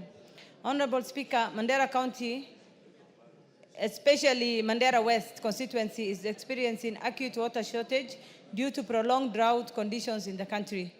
The main water sources in the county, including earth pans and boreholes, have dried up, leaving the residents without an alternative source of water during this month of Ramadan. The situation, Honorable Speaker, is dire. This situation has led to health concerns due to dehydration and malnutrition, particularly affecting children and elderly. In addition, the situation has led to the death of livestock, which is a source of livelihood for the community. Further, the residents are at risk of developing waterborne diseases due to lack of water for sanitation, adversely affecting their lives and livelihood. Honorable Speaker, it is against this background that I request for a statement from the chairperson of the Departmental Committee on Regional Development on the following: measures being taken to enhance the supply and distribution of relief food, water, and nutritious supplements for children and elderly persons to the affected arid and semi-arid areas, including Mandera County during this month of Ramadan. Measures being put in place to provide medical assistance to vulnerable populations to prevent malnutrition and dehydration. Long-term plans to drill boreholes and mega ponds to supply water to the residents for consumption, including livestock and other agricultural activities. I thank you, Honorable Speaker. Thank you, Umulkhair. Chair, Regional Development. Honorable Speaker. Kapong. Yes, Honorable Speaker, I will endeavor to give a response to this statement within 2 weeks. 2 weeks, thank you. Sabina Chege. Yes, Umulkhair. I seek your indulgence on this. Since you know we're in the month of Ramadan and the situation is dire and we're going to go on recess soon, could you please intervene and request that we get a response within a week? Can you try and bring a response by Thursday next week? Yeah, Honorable Speaker, just like I said, I will endeavor to give a response to the statement within 2 weeks. I'm telling you that try and bring on Thursday next Honorable week. Speaker, that will be done. Is that okay? Yes, and that will be within the 2 weeks. Next week is a week. Or you said within 2 weeks? Yeah, before the end of 2 weeks, that's what I meant. Okay. Thank you. Thursday next week. Sabina Chege.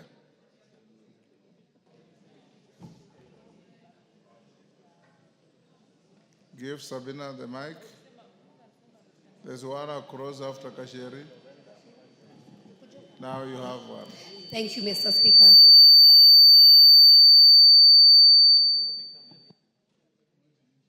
You switch, okay. Thank you, Mr. Speaker, for this opportunity. Mr. Speaker, I just wanted to bring to the attention of the House that today is Ash Wednesday, and I wanted to take this opportunity to wish all the Catholic faithfuls in this House a fruitful Lent season. Mr. Speaker, this is the time that the Catholic faithfuls will start a journey of 40 days, a time for prayer, a time for fasting, and also a time to give service to human beings, Mr. Speaker. And so today, Mr. Speaker, we were reminded that we came from dust, and dust we shall go. It is also a time, Mr. Speaker, that we reflect on what we are doing now that we are halfway the term, Mr. Speaker, that we reflect on the services we are giving to Kenyans, and Mr. Speaker, that we are able to serve well. So I want to wish all the Catholic faithful and a blessed time for rain season. But at the same time, Mr. Speaker, also our Muslim faithfuls who started their Ramadan, that this is going to be a fruitful season, Mr. Speaker, as we continue serving this country. I thank you for the opportunity. Thank you, Honorable Yes, Owen? Honorable Speaker, well, I agree with Sabina, but Ash Wednesday is not only exclusive to Catholics. Pardon? Ash Wednesday is not exclusive to Catholics. Even the Anglicans also celebrate Ash. Today at the All Saints Cathedral at 6 o'clock we'll have our Ash Wednesday service. And therefore I want to wish all the Anglicans and any other faith that observes Ash Wednesday all the best during this Lent time. And I wish that they observe Lent well and that they continue to pray for this country during this time. I thank you. Thank you for expanding on what she said. I join you in doing so. Yes, Ondo? Not, is that Ondo? Or, oh. Yes, member from Ukraine. Thank you, Honorable Speaker. I actually wanted to point out that the issue of the 40 days and the Lent issues are not only confined to the Catholics and the Anglicans. Honorable Speaker, it's really an issue of all the Christians. Why are you splitting hairs? She spoke as a Catholic at here. Honorable. So if you want to speak as an Anglican, go ahead and do so.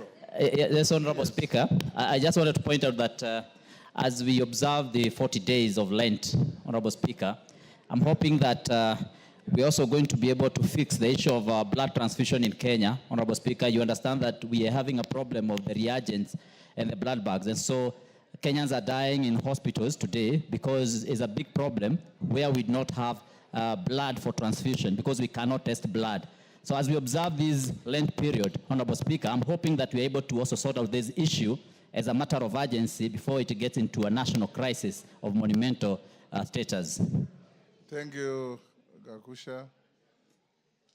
Next order. Order number 8, motion, nominees to 100 national government constituencies development fund committees. Majority Leader Owen, is that you moving it? Thank you. Thank you, Honorable Speaker. Honorable Speaker, I beg to let... Honorable members, I bring to your attention that there's a supplementary order paper approved by the House Business Committee, and the Speaker approved it for publication and circulation. That is what we are using now. Okay. Thank you, Honorable Speaker. That pursuant to the provisions of Section 43(4) of the National Government Constituency Development Fund Act 2015 and paragraph 5, 2, and 10 of the National Government Constituencies Development Fund Regulations 2016, this House approves the list of nominees for the appointment to the following 100 constituency committees for the National Government Constituencies Development Fund. Honorable Speaker, I would like to give a warning that this is a very long list, very long list.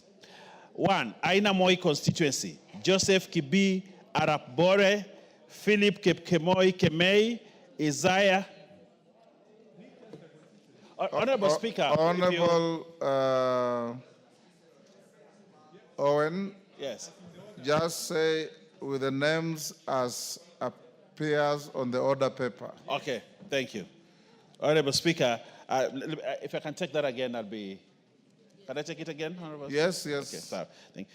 That pursuant to the provision of Section 43(4) of the National Government Constituency Development Fund Act 2015 and paragraph 5, 2, and 10 of the National Government Constituency Development Fund Regulations 2016, this House approves the list of the nominees for the appointment to the following 100 constituency committees of the National Government Constituency Development Fund as in the order paper. Honorable Speaker,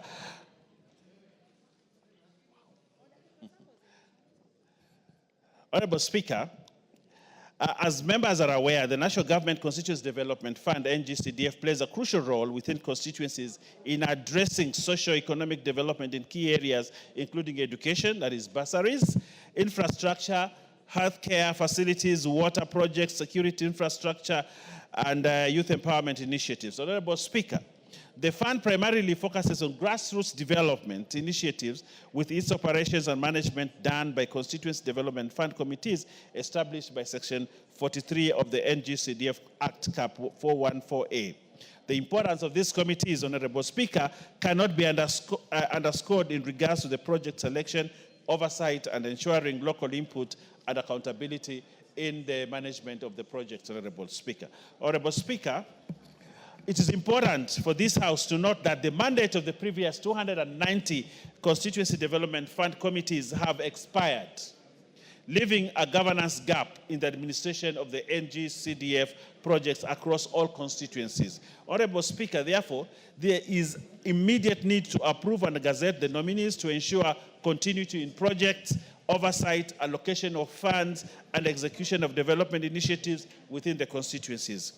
Honorable Speaker, aware that these committees are crucial in the operation of NGCDF at the constituency, I am urging the remaining 119 constituencies to send the proposed names to the board for scrutiny and subsequent submission to the House. Honorable Speaker, you note that 190 constituencies have not presented their committees for approval by this Parliament. So, Honorable Speaker, I want to urge members to ensure that if they have not submitted names for their committees, to do so immediately so that we expedite the process. Honorable Speaker, the processing of these nominees is done by the NGCDF committee, which is yet to be reconstituted. Therefore, the House has been given the responsibility to scrutinize the list of the nominees and approve them in accordance with the provisions of NGCDF Act and our standing order.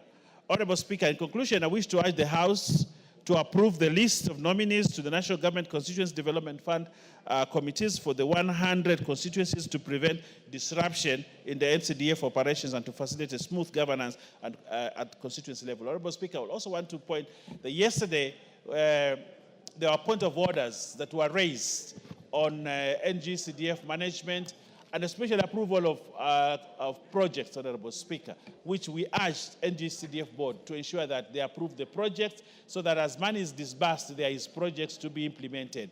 And we also noted that constituencies development committees, we have received some money right now, around between 23 and 30 million that has been disbursed. And therefore, we need these committees, and we also need approval and code lists to ensure that there is work being done by NGCDF. I thank you, Honorable Speaker, and I would like to request the Honorable Kimani Chungwa, who is here now, to second. Thank you, Honorable Speaker. I rise to second, Honorable Speaker. As the Deputy Leader has said, these committees enable all the 100 constituency NGCDF committees to start functioning after approval by the House as is required by the law. And I beg to second. I second.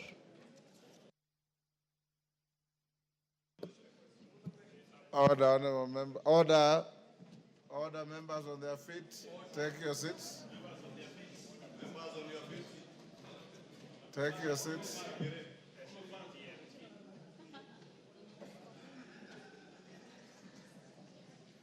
Rahab Mukami, take your seat. Honorable members, I propose the question at order number 8, which is that pursuant to the provisions of Section 43(4) of the National Government Constituency Development Fund Act, NGCDF 2015, and paragraphs 5, 2, and 10 of the National Government Constituency Development Fund Regulations 2016, this House approves the list of nominees for appointment to the following 100 constituency committees of the National Government Constituency Development Fund as set out on the order paper. I put the question.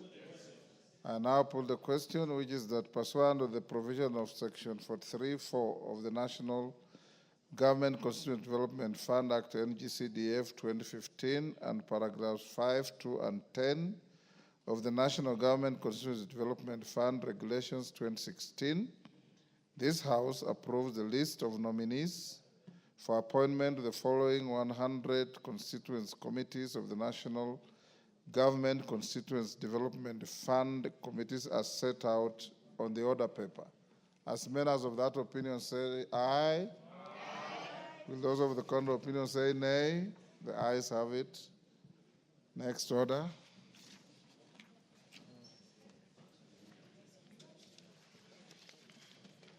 Order number 9. Order number 9, motion, reconstitution of specified committees. Yes. Yeah. Yes.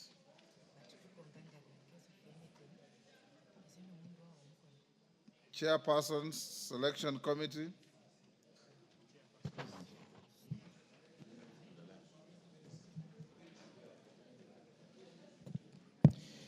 Thank you very much, Honorable Speaker. Honorable Speaker, I beg to move that pursuant to the provisions of Standing Order number 175 and further to the resolutions of the House on 27th October 2022, this House approves the appointment of members to the respective committees of this House, of the House as specified in the schedule to the supplementary order paper for 5th March 2025 in this afternoon sitting. Honorable Speaker, by the making of the standing order, Honorable Speaker, there are specific committees whose terms came to lapse at the beginning of this session. And even in this formation of the supplementary budget, the BPS and everything that has been going on, Honorable Speaker. Have you moved the motion? Yes, I have. You haven't? You say, I beg to move the following motion and read it as it is. Have you done so? I have moved, Honorable Speaker. Sorry, I was being talked to by some members. You did. Go ahead. I moved it. Sorry, two members were conversing with the Speaker. Well guided, Honorable Speaker. So, Honorable Speaker, as I was saying, through the making of the standing order, there are some specific committees whose term came to an end at the lapse of the last session. And it really brought a lot of, the committees have not been sitting, of course, for this period. And I must say that the leadership of this House, both the minority and the majority, have burnt midnight oil, Honorable Speaker, to even come up with this list. It may not be pleasing to all sometimes because our officers, Honorable Speaker, have been very busy. We've been approached by honorable members from all quarters, of course, lobbying for specific committees, maybe perhaps out of their expertise or interests or whatever reasons, Honorable Speaker. But I want to say this, that this House is very wealthy of very experienced and rich CVs, Honorable Speaker. This House enjoys people from different fields. We have experienced lawyers here, we have teachers, we have different professions, we have doctors. I mean, it is important that we share such experiences, Honorable Speaker, through these committees, even as we, try to realign our experiences and share ideas, Honorable Speaker. So the formation of these committees, Honorable Speaker, hasn't been very easy. Hasn't been very easy, Honorable Speaker, because there are so many factors to look at when you're coming up with even a single name. When you pull one, you affect the other. There is a question of regional balance. There is a question of gender. There is a question of experience. There is a question of party politics. There is a question of coalitions. So it hasn't been very easy, Honorable Speaker. And the House leadership has met, if I count, Honorable Speaker, the House leadership has met more than 16 times in coming up with this list that we've seen here. that had we extended by a day, even this list that you see today here would not come here the same as it was yesterday. Because any name that you touch from this angle, it must affect a particular angle. And we did not really look at, when we were coming up, Honorable Speaker, with this list, we didn't look at this, what people could imagine perhaps that, you know, political pronunciations outside there, you know, political persuasions. It was basically on political affiliations, if you are Kenya Kwanza, like the standing order provides, or Azimio coalition. It was also on the question of gender. It was also on the question of regional balance, because you really can't have 2 or 3, for example, the committee, Honorable Speaker, that really had a lot of interest, the committee, the budget and appropriation. I mean, over 90 members showed interest, Honorable Speaker, to be members of the budget and appropriation committee, which wasn't very, very easy, Honorable Speaker. It wasn't very, very, very easy. I mean, 90, yet the provision of the standing order only provides for 27, Honorable Speaker. So the only way one can balance such, Honorable Speaker, is through coming up with a formula. And that formula, as I've said, Honorable Speaker, is the regional issue, the question of gender, the question of political affiliation, and negotiations and counter-negotiations, Honorable Speaker. So this hasn't been very easy, and that is why we really urge this House to support this list as it is. But even as we move forward, Honorable Speaker, there has also been a lot of politics as far as the formation is concerned. That perhaps, you know, because by the lapse of these committees and the formations, or somebody wants to be moved as chair from this particular side to the other. So, Honorable Speaker, it hasn't been very easy. And I want to say that it is this House, it is the members that have been selected upon being passed by this House, Honorable Speaker, that, that will sit down within 7 days and elect their own chairs, Honorable Speaker. Let it never come out there for political reasons that, you know, perhaps the leadership is going to have so-and-so appointed as chair, so-and-so ejected as chair. I mean, those powers are not a preserve of the House leadership, Honorable Speaker. It is the prerogative of the members that sit in those committees to elect the chair that they want, Honorable Speaker, so that people don't use such for politics. If you lose elections in the particular committee that you've been placed, please do not blame particular leaders or bring the issues of politics and political persuasions, which are neither here nor there, Honorable Speaker. So, Honorable Speaker, these committees, upon being passed by this House, the membership, as indicated in the schedule, Honorable Speaker, have 7 days to sit and elect their chair and vice chair. And then they come up with a schedule of their programs. And of course, there are so many urgent matters that needs to be handled. Several matters, Honorable Speaker, all along in the past 2 weeks have been handled by the Liaison Committee. And I'm sure the Liaison Committee has really had, through the chair, your deputy, Honorable Speaker, they've really been very, very busy moving around the corridors to do the work that the particular committees or specific committees ought to have done. And that is why we urge the committees, Honorable Speaker, once they form, they elect their chairs and vice chairs, move with speed.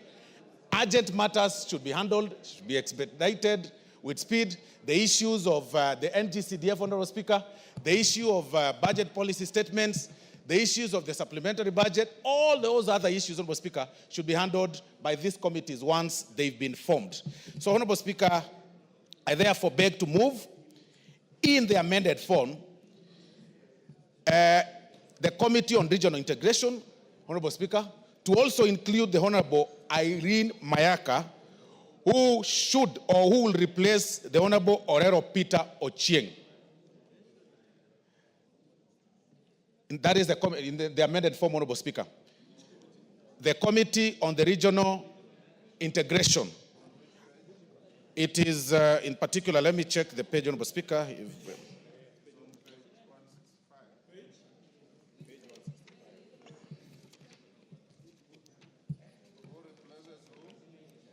Let me just check, Honorable Speaker. Honorable Speaker, you know, as I've said, this hasn't been easy. When we were moving this earlier, 165. Yeah, it is actually page 165, Honorable Speaker. Yes. Because when you try to move here, you affect the other one. So I move in the amended form. I had earlier moved as it appeared in the standing order, Honorable Speaker, but I want to move in the amended form that in the Committee on Integration, we include the Honorable Irene Mayaka to replace the Honorable Orero Peter Ochieng in that committee.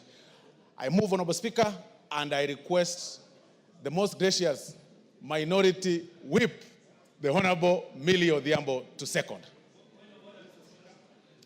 There can't be anything out of order. The motion has not been seconded. Irene?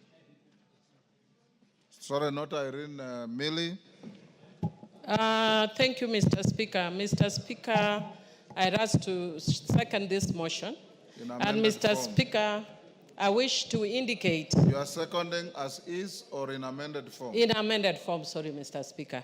I wish to second the motion in amended form, Mr. Speaker.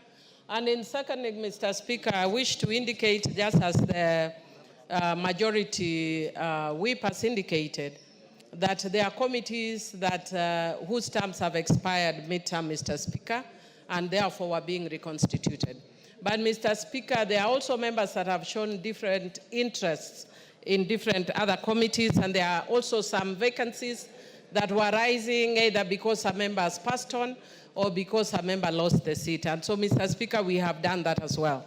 Mr. Speaker, one of the things I would wish to indicate is that when we are doing this process, I requested our side for members to show interest in different positions. Mr. Speaker, more than 40 members indicated interest in changing committees. And Mr. Speaker, with that in mind, and again, I think the majority whip indicated that most members were interested mainly or primarily in 4 committees, including one committee in which I serve, and I've actually had to let go of the committee. And Mr. Speaker, despite that, you will still find that members are still, some members may not feel like their interests have been met. We just wish to indicate it would have been my wish and my choice that everybody got what they wanted, but unfortunately the positions that are there are not enough. I would also wish to indicate, Mr. Speaker, that members can also borrow from me. Last parliament, I was only in one committee, but I'm here again still serving my 4th term. So sometimes it's not committees that make a difference. It's the work you do in this House, and it's the work you do for your constituents. Mr. Speaker, one of the things that we took into consideration, of course, is the issue of gender, is the issue of regional balance, is the issue of ranking, amongst other factors, Mr. Speaker. But of course, Mr. Speaker, in the process, some of the members may not have got what they wanted. And Mr. Speaker, one of the things that I want to reiterate is the fact that after this process, and we go through elections, Mr. Speaker, there will be a second round of reorganization. So I want to encourage members that have not got the committees that they are interested in to hold on and wait for the second level of reorganization. Otherwise, Mr. Speaker, I do second and thank Honorable Osoro. Thank you, Mr. Speaker. Order, members on their feet. Take your seats. Take your seats.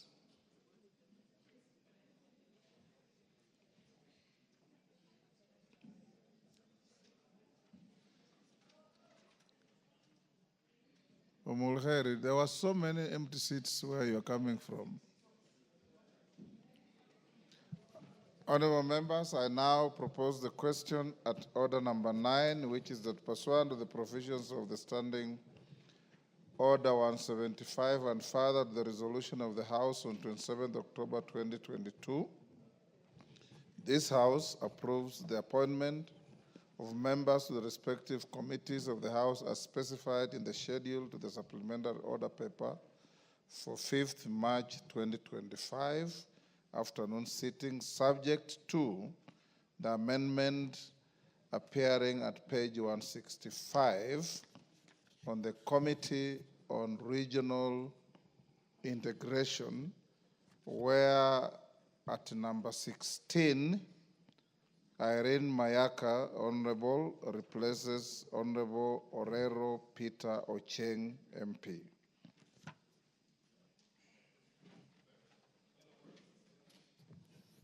Order, Honorable Kokoyo. You know the procedure. You remain on your seat until you are given an opportunity. That's when you stand up. You can't be so presumptuous that whenever you want to speak, you will speak. What's your point of order?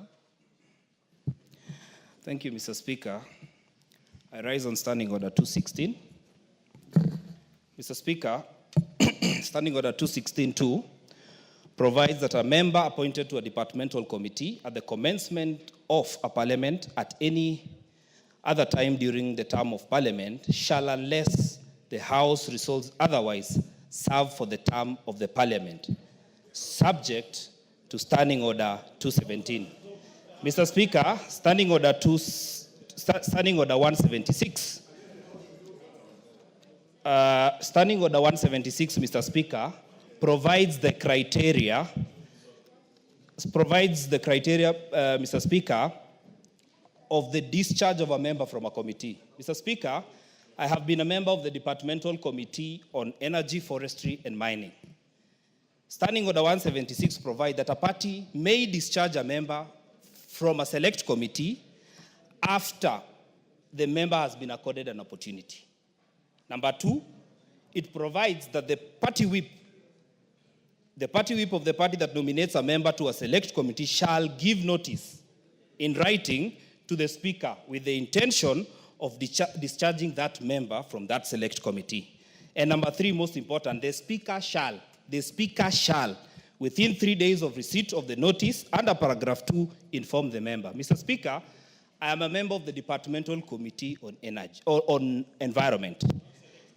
And Mr. Speaker, if I have been removed, the standing orders provide that 176 shall apply on Standing Order 216. It is even written there.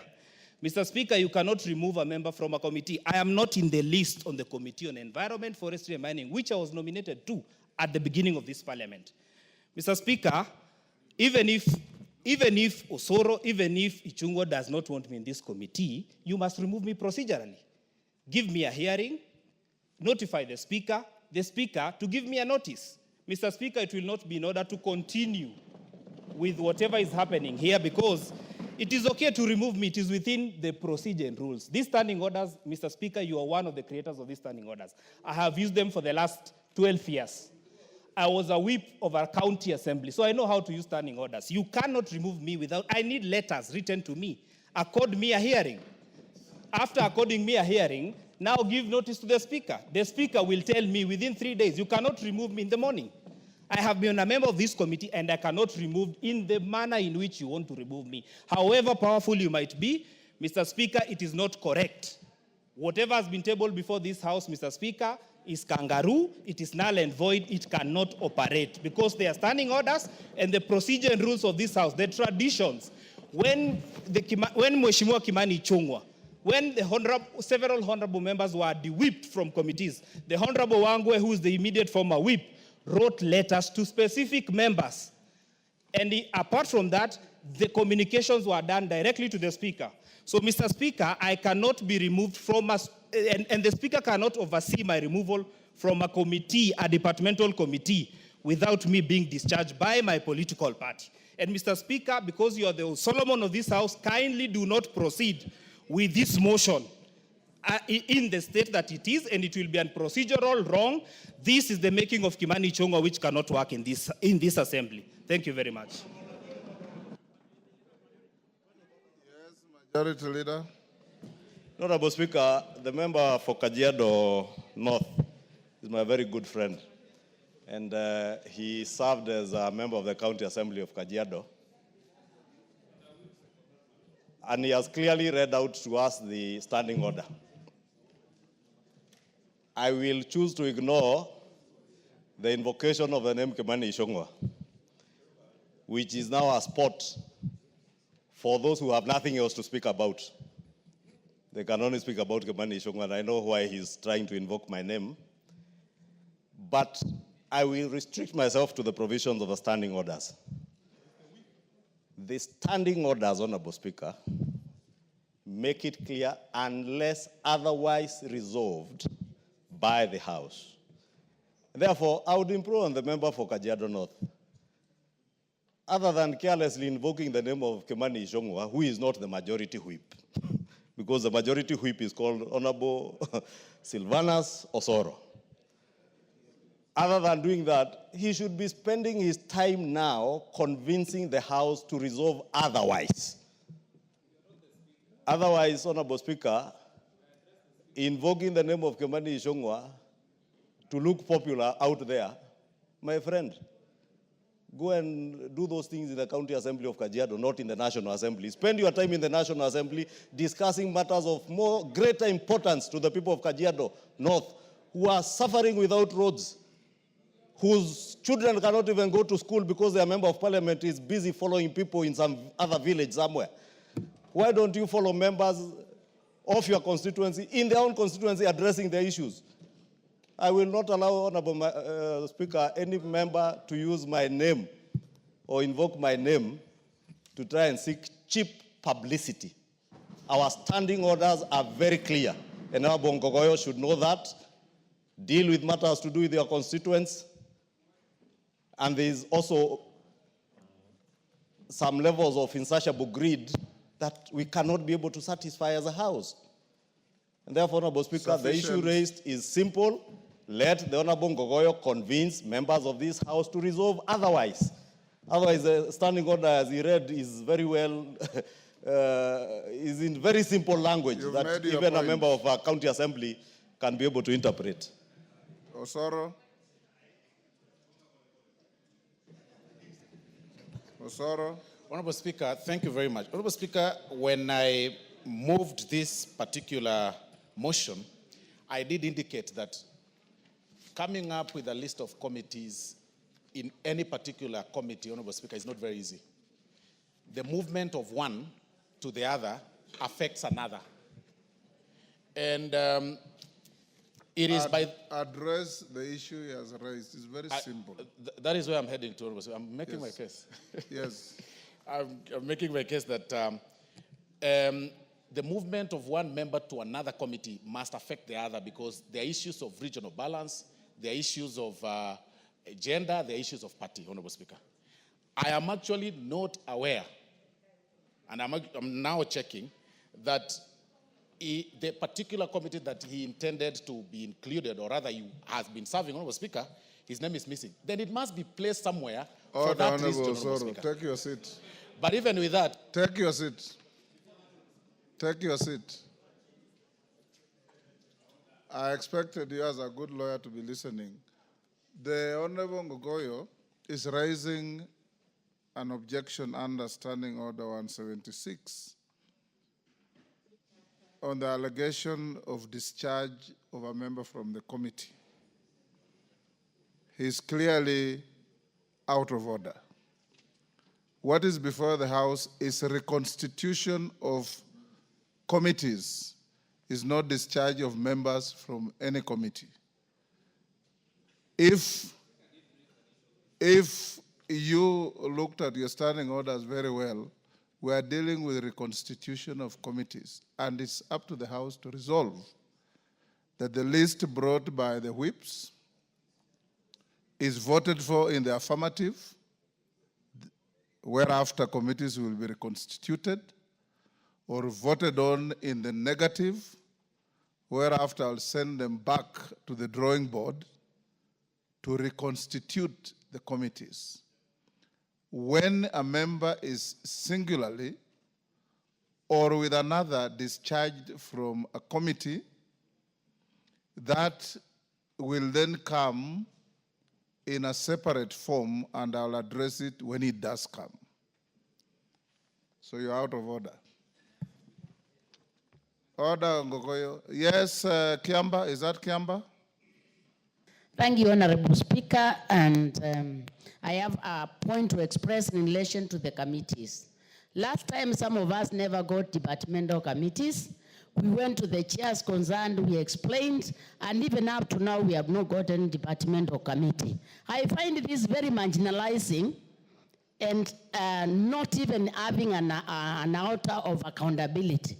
When you take some members as second-class members of parliament, even when we've made official requests, and you are maintained, you don't have a substantial departmental committee for 2 consecutive times. I mean, is that with the fairness, what people sat down and really, and even some people are more than 2 departmental committees. I think, Honorable Speaker, I'm not here by accident.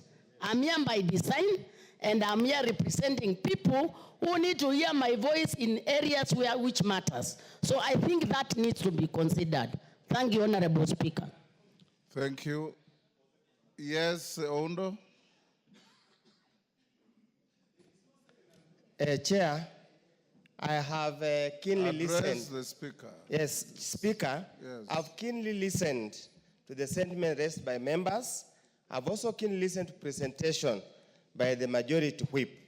And the Honorable Chair was in the issue Honorable of... Speaker. Sorry, Speaker. Honorable Speaker, Yes. I just hope and pray that the statement made by the majority whip on the issue of appointment of chairs and vice chairs is a true statement not meant for the public gallery. Honorable Speaker, members of parliament are here by design, having been elected by their people. When they go to those committees, we do hope and pray, Honorable Speaker, that in your wisdom and in your good guidance to this House, do not allow, do not attempt, or do not permit, where issues are raised, allow the members to exercise democratic right, elect their leadership without interference from other quarters. I don't want to believe and trust it has gone unanswered, would have no other interference from any other quarter. Oundo. Thank you, Honorable Speaker. Honorable Oundo, the Speaker has no role in the election of chairs of committees. The dynamics I've been in this space for quite some time. And when you go to committees, you have your vote. You're also subject to your whipping. You are subject to the dynamics of your coalitions, the dynamics in your parties. And I want to encourage you to leave the Speaker out of this, because this is about the various coalitions and parties in the House. Even the point raised by the distinguished member for Kiamba, you are for Kilome or Mboni? Makueni. In the House Business Committee sits your team leader from Wiper Party, who is also the deputy leader of the minority party in the Azimio coalition. And he's satisfied with the composition of the committees. So take the argument that you have proposed back to them and let them listen to you. As it is now, this list was approved by House Business Committee, in which sits all your leadership, majority leader and his whip, minority leader and his whip, and your team leader within the enclave of Wiper. They have passed this in the House Business Committee. Now that the matter has come to the floor, you have only 2 options: to resolve to approve the list, or to resolve to reject the list. If you do, then your leaders will go back to the drawing board and readjust and refresh and reflect on why the motion has been negatived. But as it is now, the Speaker cannot sit on appeal here. Just like the good point raised by Honorable Ngogoyo, he's raised a good point in a wrong forum. That issue, Honorable Ngogoyo, is if you have been discharged wrongly from a committee, and what is before the House is not a discharge, it's a reconstitution of committees, then I'll listen to you and look at the provisions of Standing Order 176 and give you the due process that you deserve. But as it is now, it is neither here nor there. Yes, Makali Mulu. Yeah, thank you so much, Honorable Speaker. Honorable Speaker, just as you have said, some of us have also been in this space for some time, and I want to say really I'm not complaining. For me, a committee is a committee, and once you are there, you serve. But I think there are some facts, we must put them on record, so that as we go to the future, they will inform this House. Honorable Speaker, when the whip was moving this motion, the only thing he didn't mention was that there was a consideration because we have a broad-based government now. That was also considered, Honorable Speaker. Why am I saying it was considered? Honorable Speaker, I've been a member of public debt. I've been the first chair of that committee for the last 2.5 years. And us as WIPA, we did agree that our members should remain in their respective committees without any movement. And I'm sure my party leader, my leader in the House, Honorable Mbui, that must have been the position. But as you can see, Honorable Speaker, I've been moved to another committee, and I have no complaints. I will serve there faithfully, I can tell you, Honorable Speaker. But I want leaders here to learn.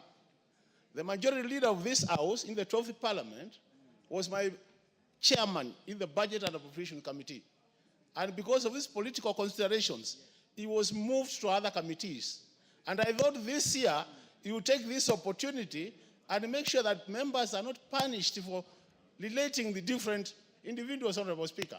So, even though we don't want to say it, the truth of the matter, Honorable Speaker, is if we want this House to move to the next level in terms of democracy, we must allow members of this House to be in committees as they request.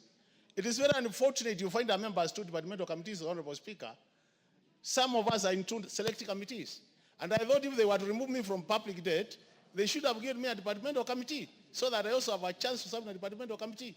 But you realize, Honorable Speaker, I'm moving from a select committee to another select committee, Honorable Speaker. So as I said, I'm not complaining, Honorable Speaker, and I will serve there faithfully, but all said and done, Honorable Speaker. Makali Mulu has a PhD in economics, and I thought I would serve better in public debt than I would serve in regional integration, Honorable Speaker. I don't want to go beyond that, Honorable Speaker. I will be voting for the motion, yes, but I want that to go on record on that matter. Thank you, Honorable Bakali Mulu. You have put it on record.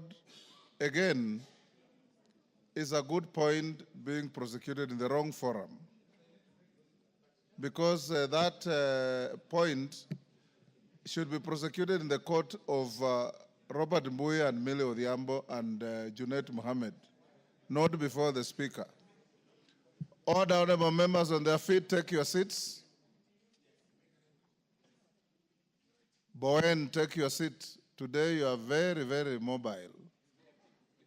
What is the problem?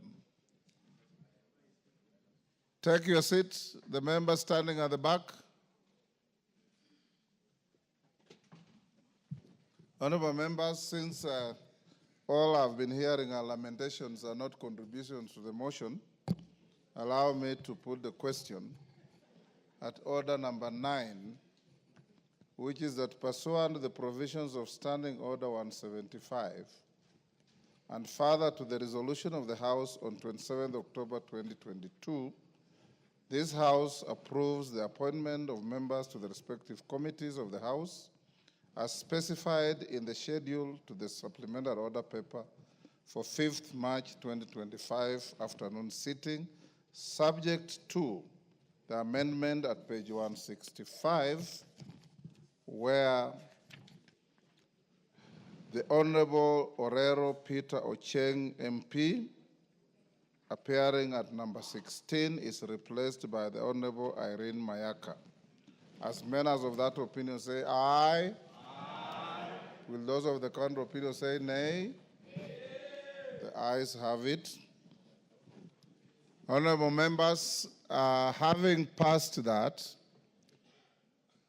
you are obligated in the committees that have been reconstituted to elect leadership, chair and vice chairs, within 7 days.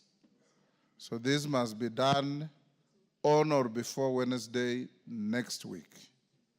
Tomorrow by 8 in the morning, the clerk is directed to release a schedule of meetings of the various committees so that you can be able to observe that schedule and meet as directed in the rooms directed with the clerk and his team superintending over the election of the leadership of the committees.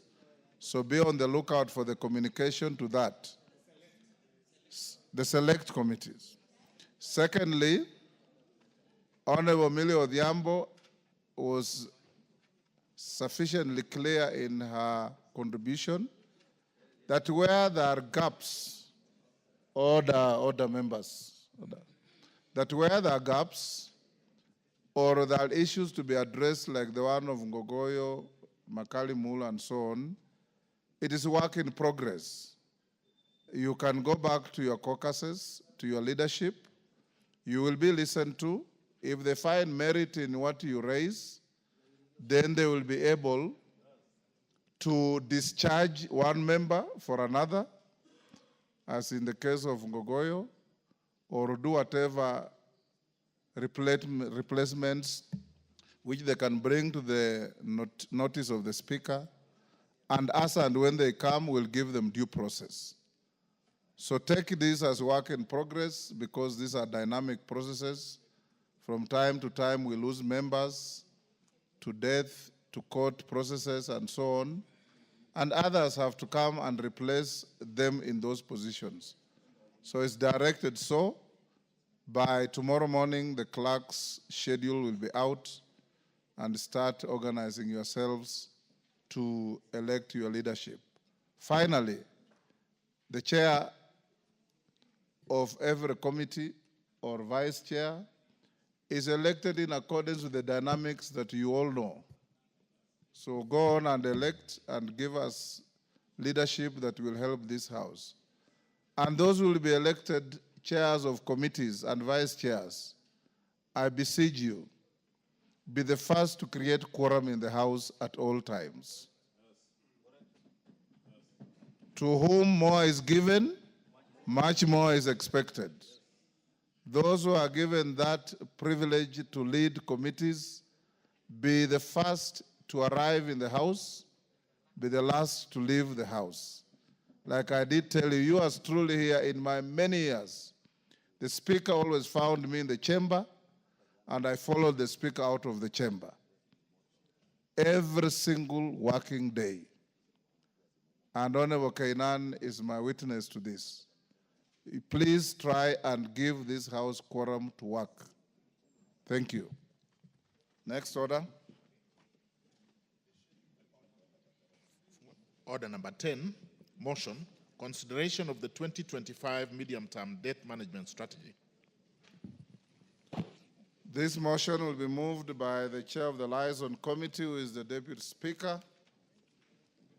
And we want to thank you for improvising our operations in the absence of the committee, Yes, thank you. for chairing the Liaison Committee and giving the House progress on our work. Go ahead. Thank you, Honorable Speaker. Honorable Speaker, I beg to move that this House adopts the report of the Liaison Committee on its consideration of the 2025 medium-term debt management strategy, laid on the table of this House on Wednesday, 5th March 2025, and pursuant to the provisions of Section 15 of the Public Finance Management Act 2012 and Standing Order 232A 7 and 8. And A, approves the 2025 medium-term debt management strategy and makes the policy and financial resolutions contained in this report. Honorable Speaker, let me begin by first thanking the members of the Liaison Committee who processed this medium-term debt management strategy. I must applaud the membership because this was the first time that the members considered the medium-term debt management strategy. In fact, Honorable Speaker, they sat until midnight last night to be able to complete the work together with the Cabinet Secretary of the of the National Treasury, together with his Principal Secretary and their team. And we also appreciate them. Honorable Speaker, the medium-term debt management strategy is a government policy to document, that guides the debt management for the next financial year, and over the medium term debt management framework assesses the cost and risk elements in the existing portfolio and develops a strategy to minimize those costs and risks in line with the set management objectives. Honorable Speaker, the medium-term debt management strategy has been prepared at a time when the country's public debt has reached 11.2 trillion by January of 2025, which is equivalent to and is 65.7% of GDP. This debt comprises of Kenya shillings 5.93 trillion as domestic debt and Kenya shillings 5.09 trillion as external debt. Honorable Speaker, despite the high level of the debt, which stands at the present value of overall public and publicly guaranteed debt at 63% of GDP. As per the latest debt sustainability analysis, this ratio is projected to decline to anchor the debt at 55% of GDP present value terms by 2028. And this, we got assurance from the Cabinet Secretary of the National Treasury that they are going to support and work hard to consolidate the government fiscal policies to ensure that they achieve this target. Honorable Speaker, the 2025 debt management strategy aims to optimize access to external concessional borrowing and to undertake liability management to minimize the costs and the risks of our debt portfolio. Order, honorable members. Honorable Speaker. Hold, Deputy Speaker. Honorable members conducting various illegal kamkunjis. Madenge and your group, is that Honorable Madenge? Karemba? You are holding an illegal kamkunji in the chamber. Honorable members, this is a very important motion being moved. I would be expecting dead silence. Go on, Deputy Speaker. Thank you, Honorable Speaker. Honorable Speaker, the 2025 debt management strategy aims to optimize access to external concessional borrowing and undertake liability management to minimize the costs and risks in Kenya's debt portfolio. Honorable Speaker, the reason why external borrowing is relatively cheaper than domestic debt is due to the large share of concessional loans from multilateral lenders such as World Bank and our development partners. Indeed, 54% of the total external debt portfolio is concessional, and that significantly contributes to the sustainability of Kenya's debt. Honorable Speaker, during our review, we noted that the external commercial borrowing is relatively expensive compared to concessional loans, as previously mentioned. To address this issue, the 2025 mid-term debt management strategy proposes to reduce the share of commercial loans by taking various measures, including paying off some of the most expensive loans and exploring cheaper debt instruments, such as our green bonds. Honorable Speaker, following the review of the 2025 mid-term debt strategy, the committee observed that the government will borrow Kenya shillings 831.1 billion which is equivalent to the fiscal deficit in the 2025 budget policy statement. The amount to be borrowed will be sourced from domestic and external sources at a ratio of 65% and 35% respectively. We were informed by the National Treasury that it is important to have a mix of different types of debt so that you spread your risk from financial shocks. Honorable Speaker, the committee also made the key following recommendations, and which I urge members to support. We had non-financial recommendations and financial recommendations. On the non-financial recommendations that we are requesting the House to support are the following. 1, to meet the Public Finance Management Act 2012 threshold of the debt to GDP in present value terms to be at 55% by 2028, the Cabinet Secretary, National Treasury and Economic Planning, should publish quarterly reports detailing progress on the fiscal consolidation as outlined in the 2025 budget policy statement. So, honorable members, what we were assured here is currently the National Treasury is operating at 63%, which is above the requirement of the Public Finance Management Act. But they have undertaken that they will reduce it to the requirement of the PFM Act to 55% by the year 2028. And they seek the support of this House as they take the steps to ensure that that happens.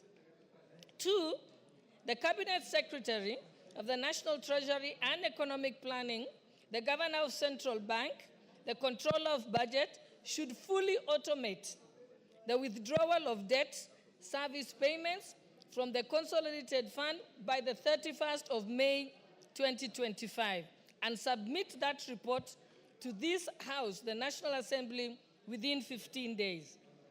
3, that to strengthen the financial controls and ensure accurate and timely public debt statistics and enhance decision-making for greater transparency and accountability, the National Treasury should integrate the public debt management system with the Integrated Financial Management System, also referred to as IFMIS, by the 31st of May 2025, and again submit this report to the National Assembly within 15 days of implementation. 4, that to mitigate the growing risk of domestic debt and interest payments and to reduce the tendency of the government borrowing funds held by public entities, the National Treasury should deploy a Treasury single account, also referred to as TSA, for all ministerial departments, parastatals, with public funds by the 1st of July 2025. This will be revolutionary in our financial management, governance, and transparency and accountability, also in our public debt management. And this is the first time this is happening. Of course, we were informed that many MDAs and parastatals do not want this system because of its great transparency and accountability. 5, we also recommended that to improve the transparency and accountability in anticipated increase in domestic borrowing, the Cabinet Secretary of the National Treasury and Economic Planning should do the following within 60 days. 1, form a working committee to establish the criteria for assessing the effectiveness of utilization of borrowed funds by ministries, departments, and agencies. And 2, to establish a register of government securities pursuant to Section 55 of the of the Public Finance Management Act. And 3, to create a record in the debt register of the details on the utilization of the borrowed funds, including the set of projects funded from the proceeds of infrastructure bonds. The other recommendation, 6, is that the Cabinet Secretary of the National Treasury and Economic Planning should establish an interagency committee, including representatives from the Central Bank and the Controller of Budget, to review the public debt procurement process, debt utilization, and submit a report to the National Assembly by the 31st of May, 2025. And the 7th recommendation is that the Cabinet Secretary, National Treasury and Economic Planning, should establish an interagency committee, including representatives from the Central Bank and the Controller of Budget, to review our debts and report quarterly to the National Assembly. And 8, which is the last of our non-financial recommendations, is that the Cabinet Secretary of the National Treasury and Economic Planning shall report and seek approval from the National Assembly on any variation to the approved borrowing mix in 2025 medium-term debt management strategy, which is what we have submitted now. The financial recommendations are as follows, which we are also seeking that this House supports the recommendations by the committee. That the fiscal target for the medium term is approved and set at 4.3% of GDP for the financial year 2025-2026, and 3.5% of GDP for the financial year 2026-2027, and 3.2% of GDP for the financial year 2027-2028, in line with the fiscal consolidation path. And that the country's borrowing strategy is approved at 35% for net external borrowing and 65% for domestic borrowing, as contained in the 2025 medium-term debt strategy. And Honorable Speaker, finally, let me thank the House through you, Honorable Speaker, for giving the Liaison Committee the responsibility of considering the medium-term debt management strategy. It was a unique opportunity for chairpersons of various committees to appreciate the state of the economy regarding the constrained physical space, especially as it affects various programs that require financing in all sectors. And like I said earlier, Honorable Speaker, the Liaison Committee were very diligent and worked up to midnight last night and up to 10 p.m. the night before. And as Honorable Speaker, I thank you and I beg to move and request Honorable Martha Wangare, MP for Gilgil, and Vice Chairperson to second. The Honorable Martha Wangare. Thank you. Thank you, Mr. Speaker. Mr. Speaker, allow me to second this motion and this report, this medium-term debt management strategy, Mr. Speaker. And I also want to join my chair in appreciating the members of the Liaison Committee. Mr. Speaker, you realize this was not a usual kind of thing. Many of these chairs actually appear before the Budget and Appropriation Committee, but for the first time, they were able... Order, members, order. The Honorable Murugara, the Honorable Tindi Mwale, the Honorable Indikiri, the Honorable Maklap. Could you all take your seats? Could we consult in low tone so that we could hear the Honorable Member contributing?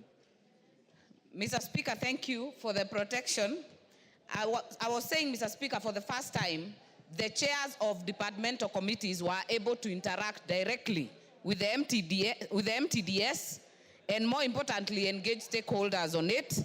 And Mr. Speaker, what that gave us is a unique opportunity to have a dashboard experience in terms of looking at not only your committee, but also the general overview overview in the country, Mr. Speaker. Mr. Speaker, we have also taken time to learn a lot of terms that we didn't know. I personally have realized, I used to think ATM is just automated teller machine. I have realized it has another new meaning, that it is the average time for maturity for debt, Mr. Speaker.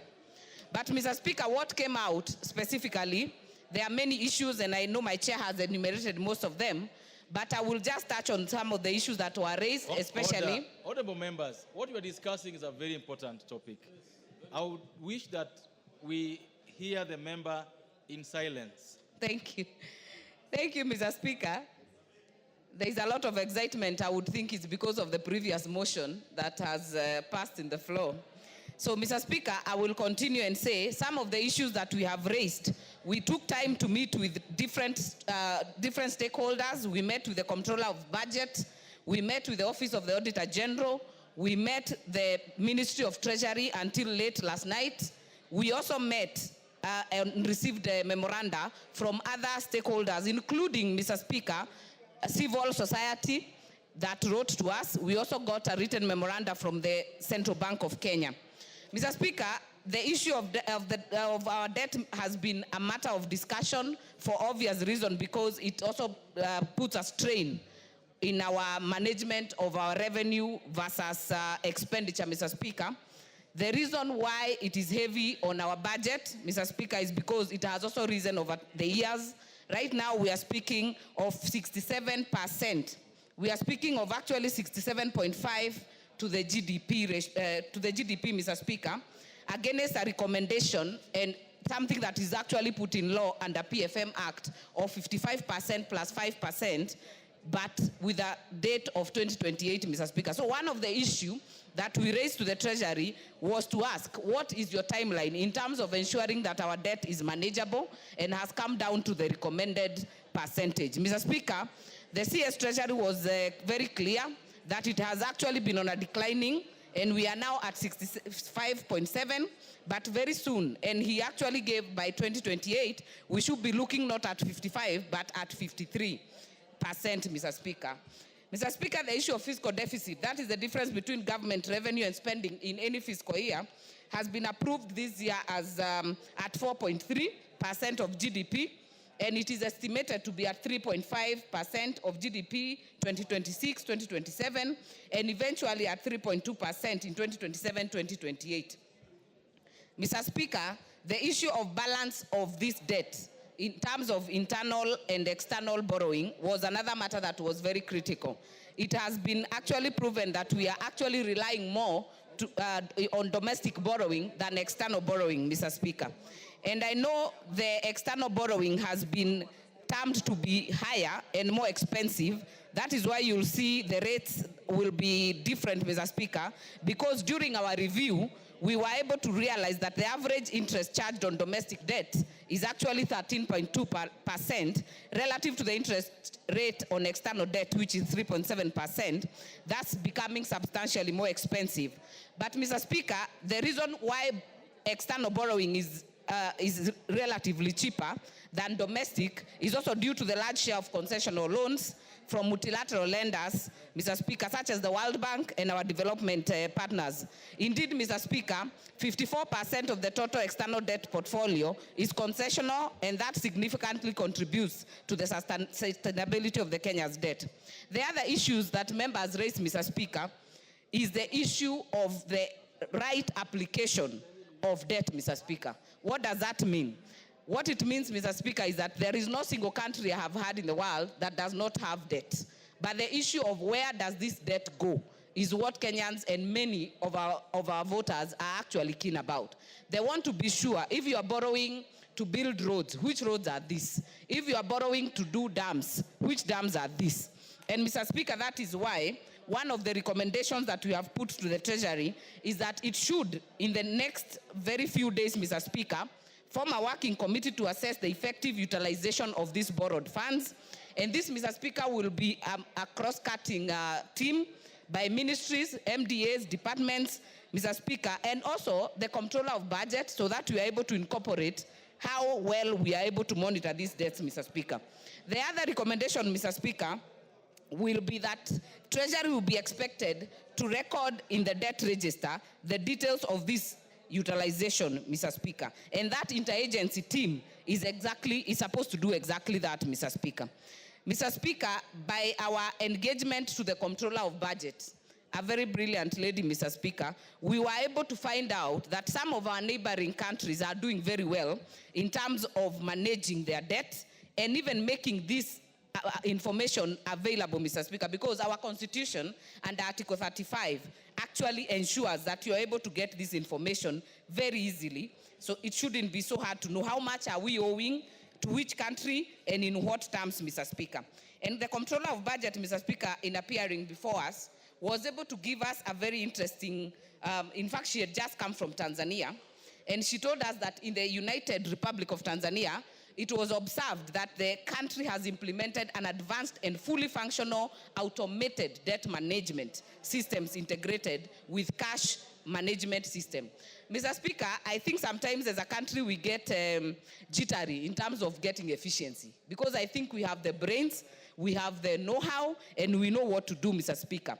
That we should have an automated debt management integrated together with IFMIS, Mr. Speaker.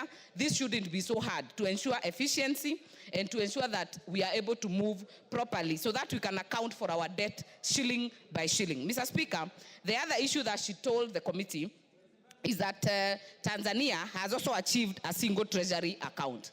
And Mr. Speaker, what a single treasury account means, it means that you are able to track the monies better instead of having multiple accounts across the place, Mr. Speaker. And Mr. Speaker, I know there has been debate, especially on the 222, that is the e-citizen, Mr. Speaker, and the one pay bill that is for government, Mr. Speaker.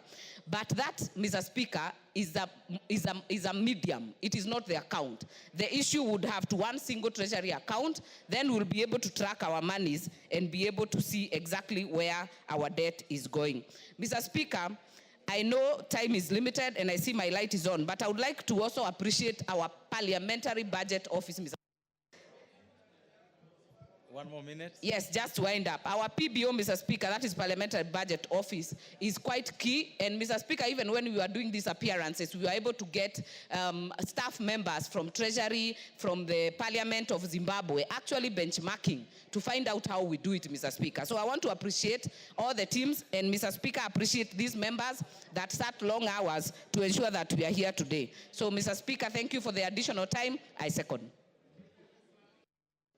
Thank you. Honorable members, I now do propose the question that this House adopt the report of the Liaison Committee on its consideration of the 2025 medium-term debt management strategy, laid on the table of the House on Wednesday, the 5th March 2025, and pursuant to the provisions of Section 15.4 of the Public Finance Management Act 2012, and Standing Order number 232A, paragraph 7 and 8, A, approves the 2025 medium-term debt management strategy, and B, makes the policy and financial resolutions contained in the schedule to the order paper.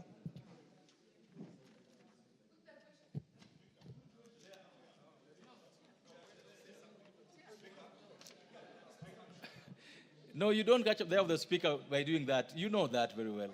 You catch up with the speaker by logging in, and I will follow the table that is here. The first person on this table is the Honorable George Gitonga Murugara. Are you on this? Murugara, are you on this? But the Majority Leader, I cannot see your card, Majority Leader. Thank you very much. Sorry, Mr. This chance, Honorable Murugara, your chance was lost because you're busy. So you allow the Majority Leader to go first, then you'll go after. Thank you, Honorable Speaker, for your indulgence. The Deputy Speaker is saying I never have a card. I usually have a card only that because of these crowds that were crowding here, I don't know who took the card. Honorable Speaker, I rise to support this motion on the adoption of the medium-term debt management strategy. And particularly, Honorable Speaker, I want to speak to a few things, policy propositions or policy resolutions that the committee has noted, which I fully concur with. And one is on automation, Honorable Speaker. And if you look at some of the policy resolutions, they say that the Cabinet Secretary from the National Treasury, the Governor Central Bank, and the Controller of Budget should fully automate the withdrawal of debt service payments from the consolidated fund by the 31st of May this year and submit a report to the National Assembly. Honorable Speaker, I want to support that because part of the problems why we cannot get accurate data on our debt indebtedness as a country is because we have not fully automated our debt management processes. Therefore, if you look at that together with the other proposal there, that in order to strengthen financial controls, we ensure accurate and timely debt management statistics and enhance decision-making for greater transparency and accountability. And again, they're asking that the National Treasury must or should integrate the public debt management system with the IFMI system, or the Integrated Financial Management System, again by 31st of May this year, and submit a report to the National Assembly within 15 days after the integration of the two systems. Honorable Speaker, it's become customary for this House to pass policy resolutions for enactment or for implementation by the National Treasury, and most of which they tend to ignore. And I want to tell them, Honorable Speaker, from these policy resolutions, there is reason and need to automate all our systems. And the integration of the IFMI system and the debt management system is critical in ensuring that we have accurate, timely data on our total indebtedness as a country. And at the same time, Honorable Speaker, in that the automation of the debt payment systems from the consolidated fund services, so that at any one particular time at the touch of a button, any officer in Treasury, at the request of the National Assembly or indeed any other oversight authority, can be able to tell how much has been paid out of our consolidated fund towards debt settlement, how much do we expect to pay in terms of the interest that we are servicing for debt, Honorable Speaker, and all these things will be possible with automation. Honorable Speaker, the third thing that I want to speak to is a question of the single treasury account. And again, I note, Honorable Speaker, the committee has proposed that in order to mitigate the growing risk of domestic debt interest payments and to reduce the tendency of the government borrowing funds held by public entities, the National Treasury should deploy the single treasury account for all MDAs, parastatals, and public funds by 1st of July 2025. Honorable Speaker, allow me to speak to this in relation also to a directive that His Excellency the President gave during the State of the Nation address last year. Because previously, I think former President... Honorable Kangogo, I will not tire reminding you, I came to this House on 28th March 2013. You and the person speaking now. You can't be between him and the Speaker when he's contributing. You can't be. Thank you, Honorable Speaker. Honorable Pukosa says Honorable Kangogo is very mobile today. I do not know whether there are cows that have disappeared somewhere in Marakwet East. Honorable Speaker, I was saying, I think during the last parliament, the then President Uhuru Kenyatta, at one point also directed that the National Treasury does actualize the single treasury account, and this never happens. Now it has been done through a resolution of the House that the National Treasury has no choice but to actualize the single treasury account. Honorable Speaker, His Excellency the President was saying during the State of the Nation address, directed that by the 30th of April this year, the question of public procurement must be sorted out through e-procurement and ensuring that e-procurement goes of the interruptions. Thank you, Honorable Speaker. 1 minute for the interruptions. I was saying that directive by the President has about another 1.5 months to go.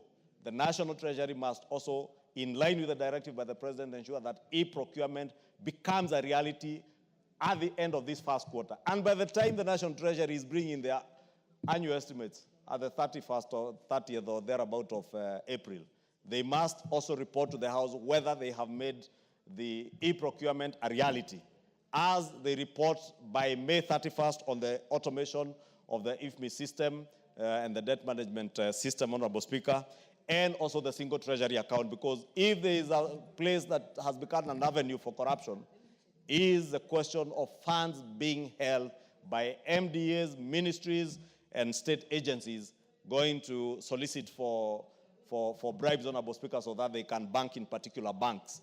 And that is where you find many MDAs, you find them queuing, bank managers queuing in state departments and parastatals.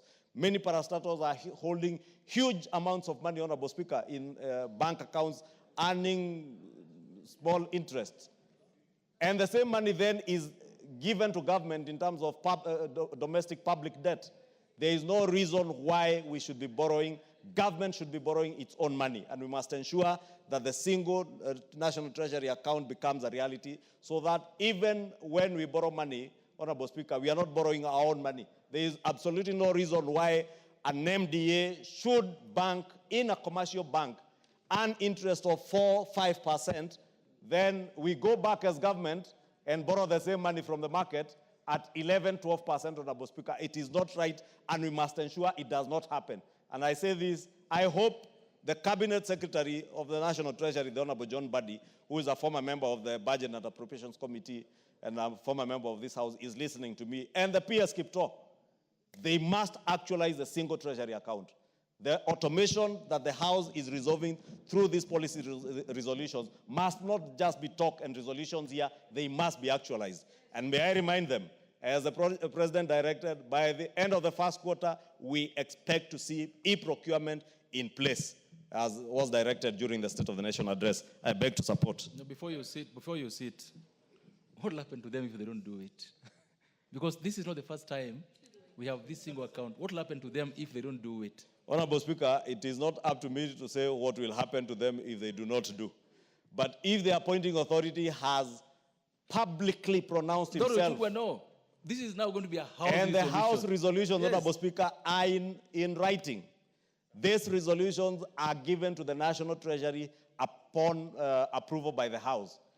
When they receive them, they will know they can start counting days to the 31st of May and July for the actualization of the single treasury account. If they do not do it, then they will know that we have teeth to bite. Those who have refused and threatened members of parliament by the roadsides have seen what happens. Now you can have your chance. Thank you. Thank you very much, Mr. Speaker. Mr. Speaker, allow me also to rise and support the adoption of the report of the Liaison Committee on its consideration of the medium-term debt management system, which we have dealt with this afternoon. Honorable Speaker, it is extremely important for this House to know that it is supposed to control the debt of the country, and that in place it should be a management system which is easy to comprehend and which is understandable to the House. The problem we have in the country is that many people think we borrow money, we do not account for it, much of it is looted, as a result of which everybody, including those who are not born, are debt-ridden. It is not true to say so, because when we listened to the officers from the Central Bank and the Ministry of Finance, the Treasury, actually there are systems regarding our debt system, and unfortunately these are not known to the country. They are also even not known to members of parliament, as a result of which we are all in limbo. And therefore, as we start this constitutional mandate we have of maintaining the debt system of the country, it is important to implore the National Treasury to ensure that we actually have the necessary paperwork that is understandable and comprehensible as we deal with our debt system. Allow me kindly to touch on one of the issues that arose regarding our debts when we had these meetings with the Cabinet Secretary and the National Treasury.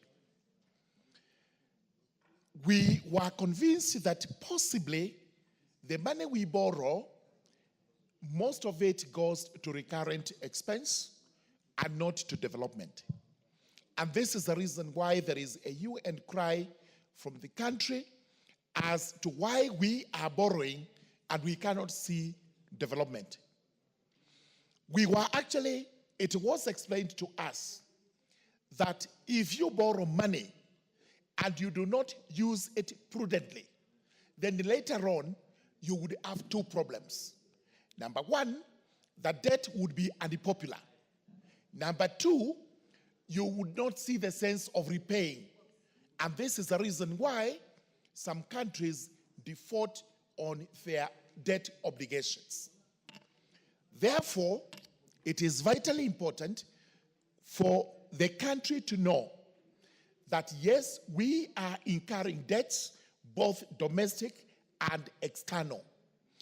But the purpose of those debts is to ensure that the country is better off than where it is. We posed one question: are there countries in this world that are debt-free? Because we felt maybe once upon a time in future, Kenya would be a debt-free country. The specialists who are economists and financialists informed us that they are not aware of any country in the world that is debt-free. What they know for sure is even some developed countries are more indebted than developing countries, but they use their monies very prudently. Therefore, to improve transparency and accountability in the anticipated increase of domestic borrowing, the Cabinet Secretary, National Treasury, should do the following. Number one, within 60 days, form a working committee to establish criteria for assessing effective utilization of borrowed money. Number two, record the debt register in details on the utilization of the money so that everybody who wants to know how a debt was spent actually has the information. With those remarks, I beg to support. The member for Kitui Central.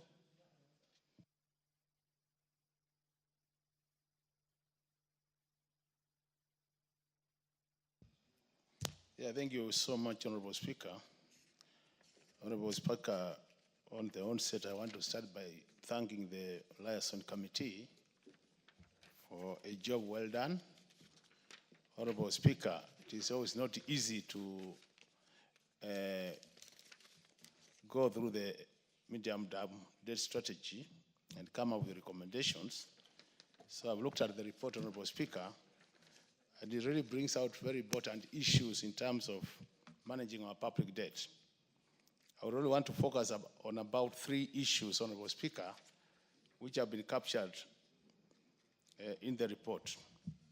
The first one, Honorable Speaker, is the issue of the ratio being above 55, as approved by this House. Honorable Speaker, the intention was that by 2028, the government, through fiscal consolidation, will be able to bring this ratio back to either 55 or below 55. But the way things are, Honorable Speaker, I can say without any fear of contradiction that if we don't change our attitude, the way we spend our money as a country, we'll never be below 55, Honorable Speaker.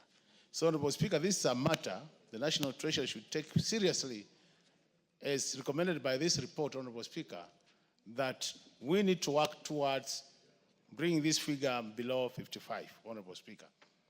The second matter, Honorable Speaker, is the ratios in terms of domestic debt and external debt, Honorable Speaker. Honorable Speaker, the proposed ratio now is that external debt, Honorable Speaker, 65%, external debt, 35%. Domestic, 65%, external, 65%. That 5%, Honorable Speaker.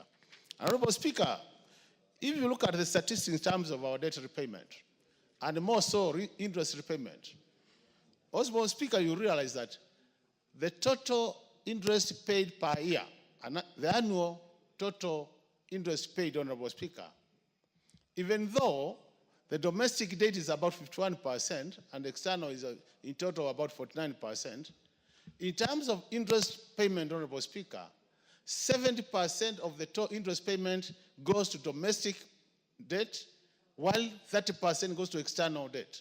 In simple terms, we are saying domestic debt is very expensive, Honorable Speaker. And if domestic debt is expensive, Honorable Speaker, the way forward to help this country would be to go slow on domestic debt and increase external debt. We know the challenges the country is facing accessing external debt, Honorable Speaker, but I think it is the responsibility of the Kenya Kwanza government through Treasury to make sure that they do what it takes to reduce domestic borrowing and borrow more from external, Honorable Speaker. In that case, we'll be helping the country. The third point, Honorable Speaker, is the issue of the single treasury account, Honorable Speaker. This has become a song in this republic. In this House, Honorable Speaker, if you remember, me and you, we have served in the Budget Committee for a long time. This is a matter we have been talking for over 10 years, the issue of the single treasury account. I always wonder, why can't we implement this recommendation that we make we make operational the issue of the single treasury account?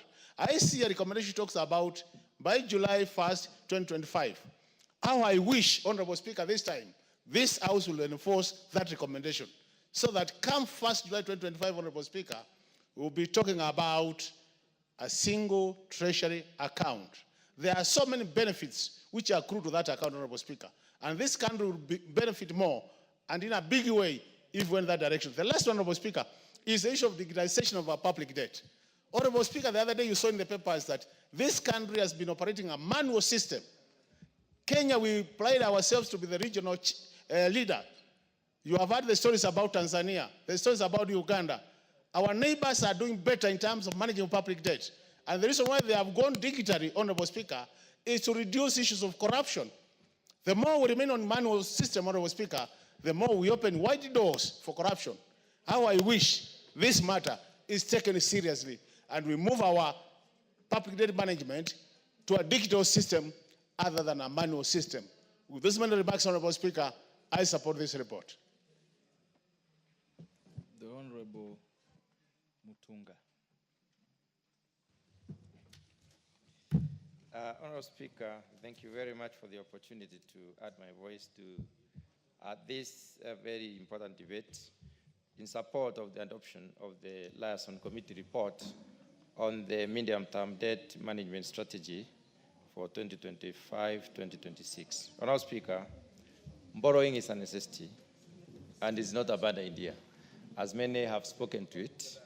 And Honorable Speaker, rarely will you find countries that do not borrow, and even individuals who do not borrow don't grow very fast. So borrowing is really not a bad thing. Honorable Speaker, the borrowing strategy is anchored onto macroeconomic indicators as outlined in the 2025 medium-term debt management strategy. The strategy, Honorable Speaker, is backed by stable inflation rates. Kenya is experiencing about the lowest inflation rates since so many years ago, more than 10 years ago. On the other hand, Honorable Speaker, is also anchored on the robust economic growth, which is averaged at around 5%. It's also anchored on the stable exchange rates, and we can clearly attest to the fact that our exchange rates are not bad. The shilling has strengthened to 128 to 129. It's between 128 and 130, depending on where you exchange as or seek for exchange. Honorable Speaker, is also anchored onto favorable global economic conditions, which we may not have a lot to do or control, and also the strong revenue collection. This country has been doing very well in terms of revenue collection, and even if we are missing the point at some points, sometimes, Honorable Speaker, we are not missing the point by a great percentage. So the medium-term debt management strategy is also strongly based on the planned reduction of the fiscal deficit. The fiscal deficit being the difference between what we can be able to support and what we need to look for outside there. So the reduction basically, Honorable Speaker, harnesses the revenue collection, which has been really taken care of, while limiting unproductive, expenditure and growth. Let me very briefly, Honorable Speaker, talk to the fact that this year, or rather the 2025-2026 medium-term debt management strategy proposes that Kenya will borrow 831 billion shillings, which is the deficit between the total that you can collect and our budget, as it were. So the total projected borrowing, Honourable Speaker, at the local level, or rather local level borrowing or domestic borrowing, is projected to be at 65%. Yes, indeed, Honourable Speaker, many of us have spoken to this particular fact. It is expensive to borrow locally. But if you look at the medium-term proposals or projection, Honourable Speaker, it is projecting that Kenya will be supported, or rather will be borrowing about 45% externally, which brings down our borrowing to 55%, and that is within the acceptable limits. Honourable Speaker, that reduction is key because it will also come up with a lot of reduction in costs. When we try to examine what we are going to be borrowed from outside, Honourable Speaker, through concessional borrowing, we are looking at borrowing around 14%, semi-concessional borrowing around 3%, and the commercial borrowing out there as 8%. In order for that to happen, Honourable Speaker, certain factors must be put in place. And that is the reason why probably we cannot borrow externally a lot. We need stable exchange rates, which I've talked to. Macro fiscal variables that influence international credit must also be in favor, which will allow Kenya, therefore, to access external debts, Honourable Speaker, at acceptable rates. The better our credit rating is, the more cheaper, the more we can be preferred as a destination, and then the more we can probably, bargain. The medium-term debt management strategy, Honourable Speaker, take into account several challenges which I would like to highlight. One of them, the sovereign credit rating. Kenya right now, under the credit, they have been able to check the future credit rating gives Kenya a positive outlook, which means we are stable. The other one is the external factors out, which basically control such as market volatility, and this has an influence on the timing and the cost of the debt operations themselves. There's also the increased debt servicing cost, which is important. But having noted those challenges, Honourable Speaker, the strategy goes further.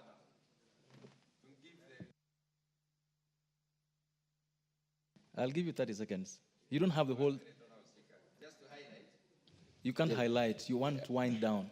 Okay, Honourable Speaker, let me wind down by saying that the strategy indicates an approach to this strategy, those challenges. It doesn't just leave challenges or appreciate their challenges. It gives an approach to these challenges. First of all, centralizing a trade to a single trade repository.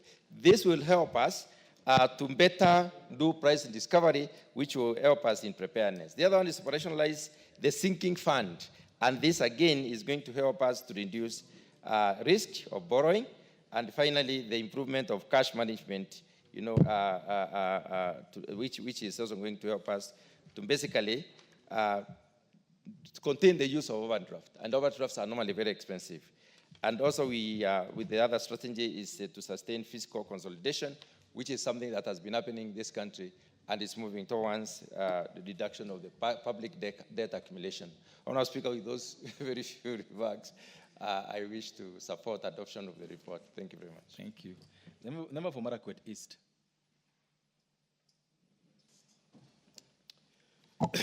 Thank you, Mr. Speaker. Mr. Speaker, I want to say I'm a member of the Liaisons Committee, and we had a long discussion with the Treasury on this issue of a medium-term debt management strategy, which is a global practice, Honorable Speaker, on how governments manages their debts. And Mr. Speaker, the debt management in Kenya, for a while, it's been kind of very secretive from the public. And in fact, even many members of this House don't understand how it is being carried out there in Treasury. Mr. Speaker, what we observed is that the country states at this point is at 11.2 trillion, which is equivalent to 65.7% of our GDP, which is way above, it's almost 10% over and above what this House approved, Honorable Speaker.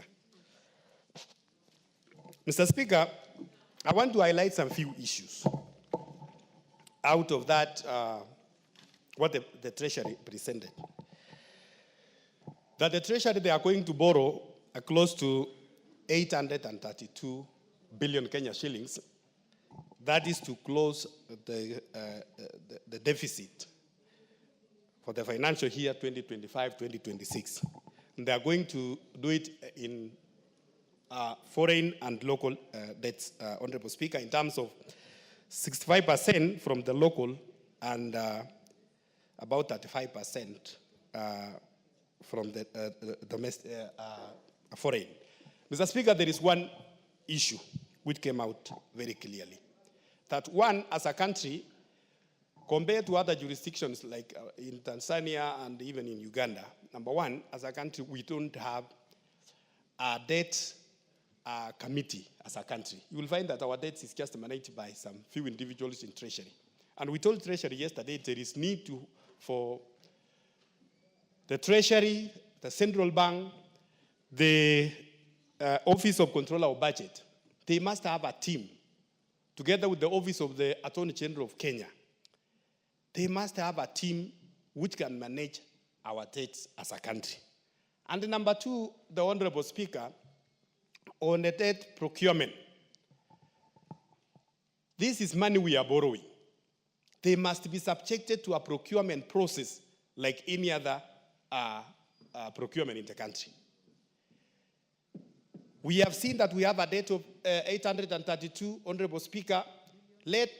Billion. Let Treasury go out and advertise through a public participation. They need to do a public participation and then procure in an open process.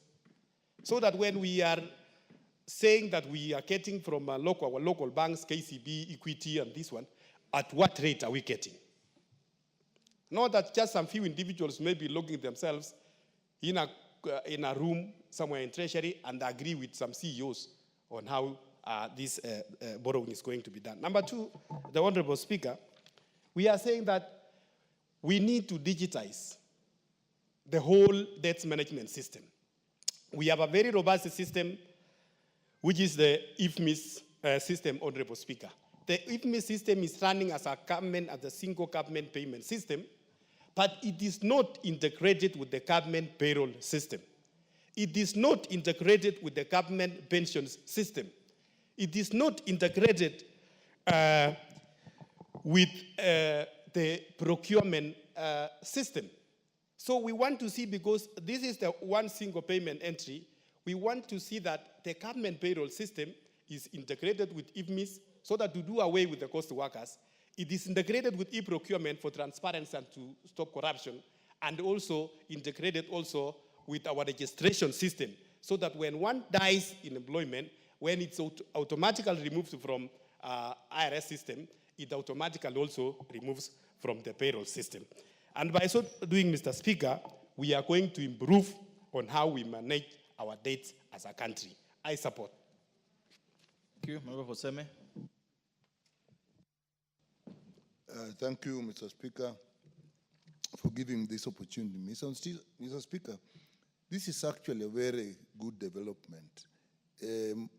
Debt management strategy has not always been part of the budget process.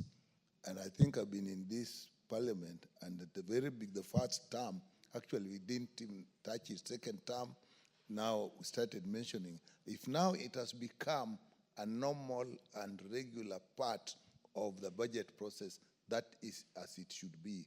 And I really appreciate the work the Liaison Committee has done.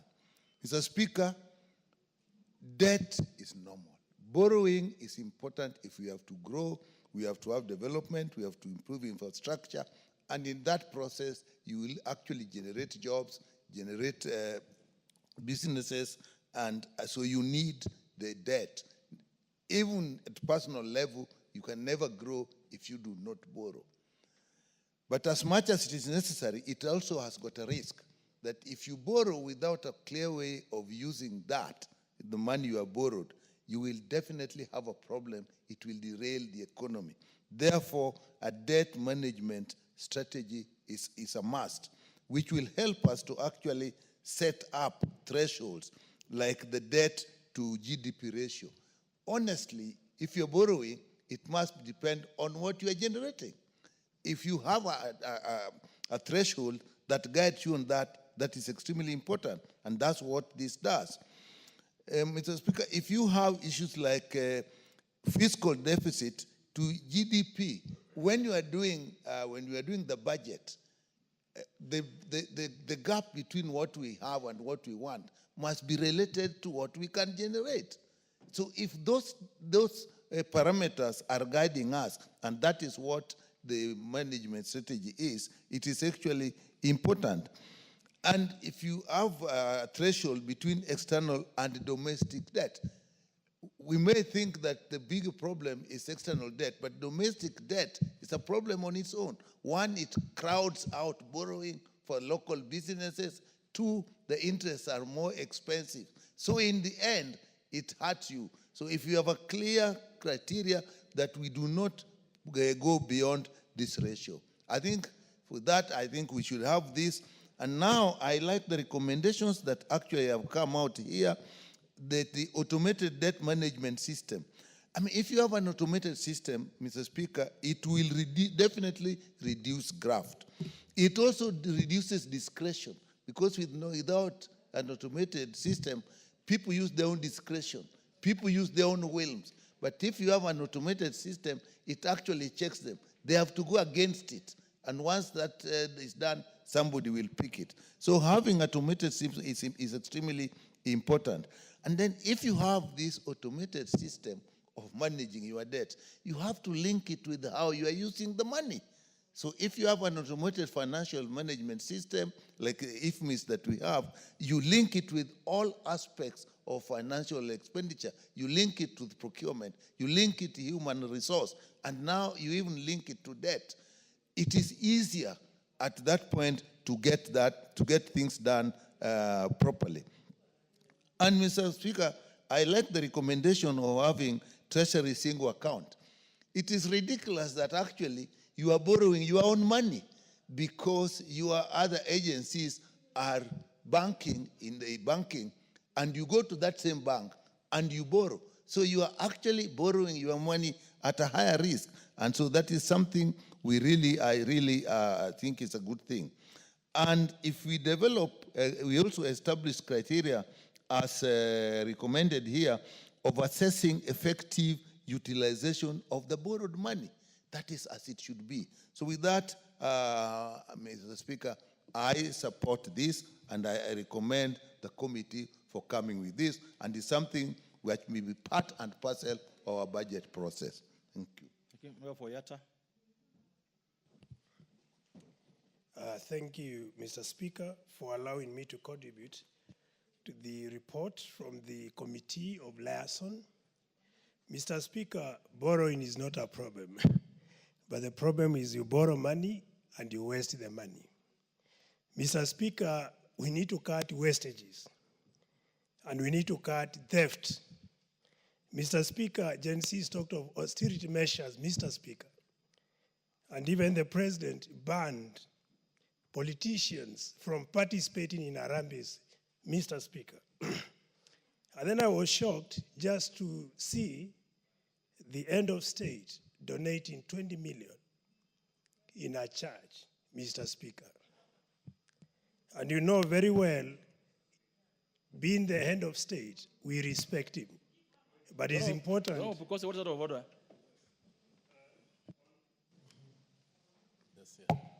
Honorable Speaker, we are discussing about the medium-term debt management strategy, which is before the House. And I think the honorable member is digressing and is out of order to bring matters that are irrelevant. I don't know whether the country board, I don't know whether he understands what we are discussing, because what he's actually saying is completely not out of order. It's not relevant to the discussion that is before the House. Could the member be declared to be out of order, Honorable Speaker? The order.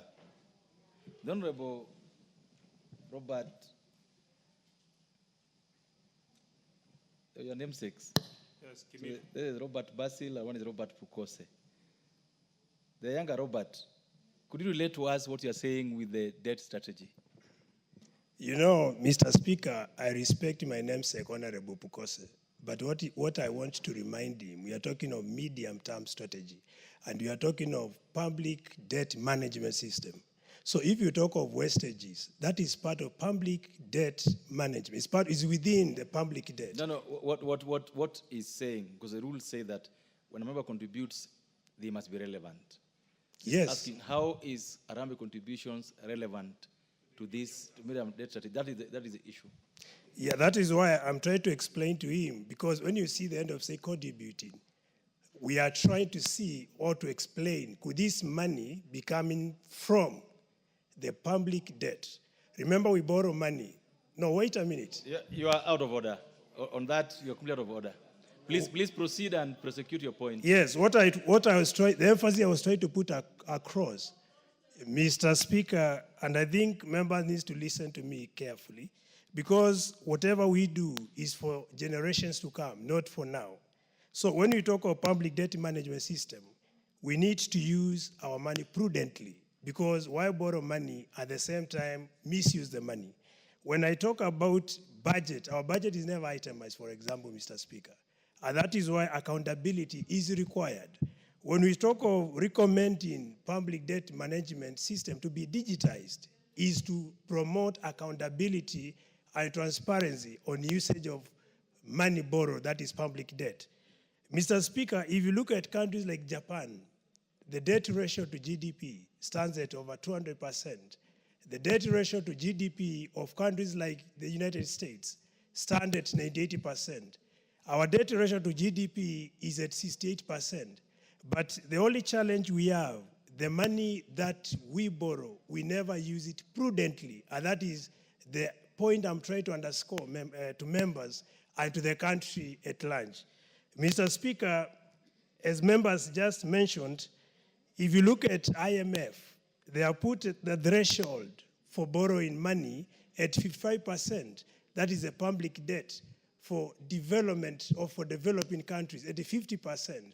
But ours now, Mr. Speaker, we are recommending over 55%. And I think we need to be careful, Mr. Speaker, otherwise we are going to burden Kenyans with the debt, which will be extremely unacceptable, considering now the cost of living is above the roof, Mr. Speaker. So in a nutshell, what I would recommend going forward, and as a way of prudent use of our resources or public management, we need to invest in production, Mr. Speaker, so that we can generate raw materials and also finished products to mitigate importation and to be able to reverse the balance of trade, which is currently negative, Mr. Speaker.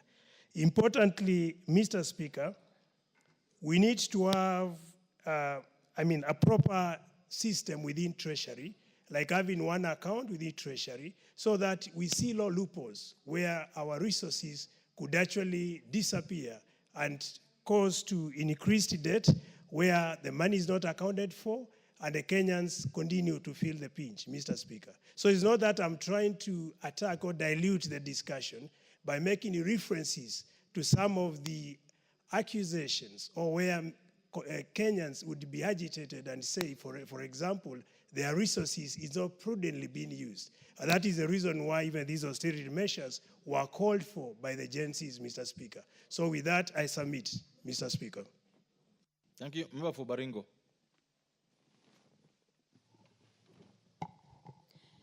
Thank you so much, Mr. Speaker. And once again, I also want to join members who have spoken before me in supporting and wading my thoughts into this medium-term debt management strategy of 2025. Mr. Speaker, this report has come at a very good time, considering that within the period of our elections and now, we are right in the middle of the term. And this, as a report shows the growth that we have so far undertaken through our economy. And the debt, like most members have said, borrowing is not a problem. But the problem is, where do you put the money after borrowing? Because automatically you will end up, pushing yourself and making sure that you're paid back the money you borrowed. In Kenya today, we are grappling on many things, many vices that contribute to wastages, pilferages, embezzlement of public funds because of lack of proper infrastructures and proper ways of making sure this money is taken care of. And people who handle money, Mr. Speaker, in this case is Treasury, which the report is suggesting that they must, by all means, make sure that they have this single,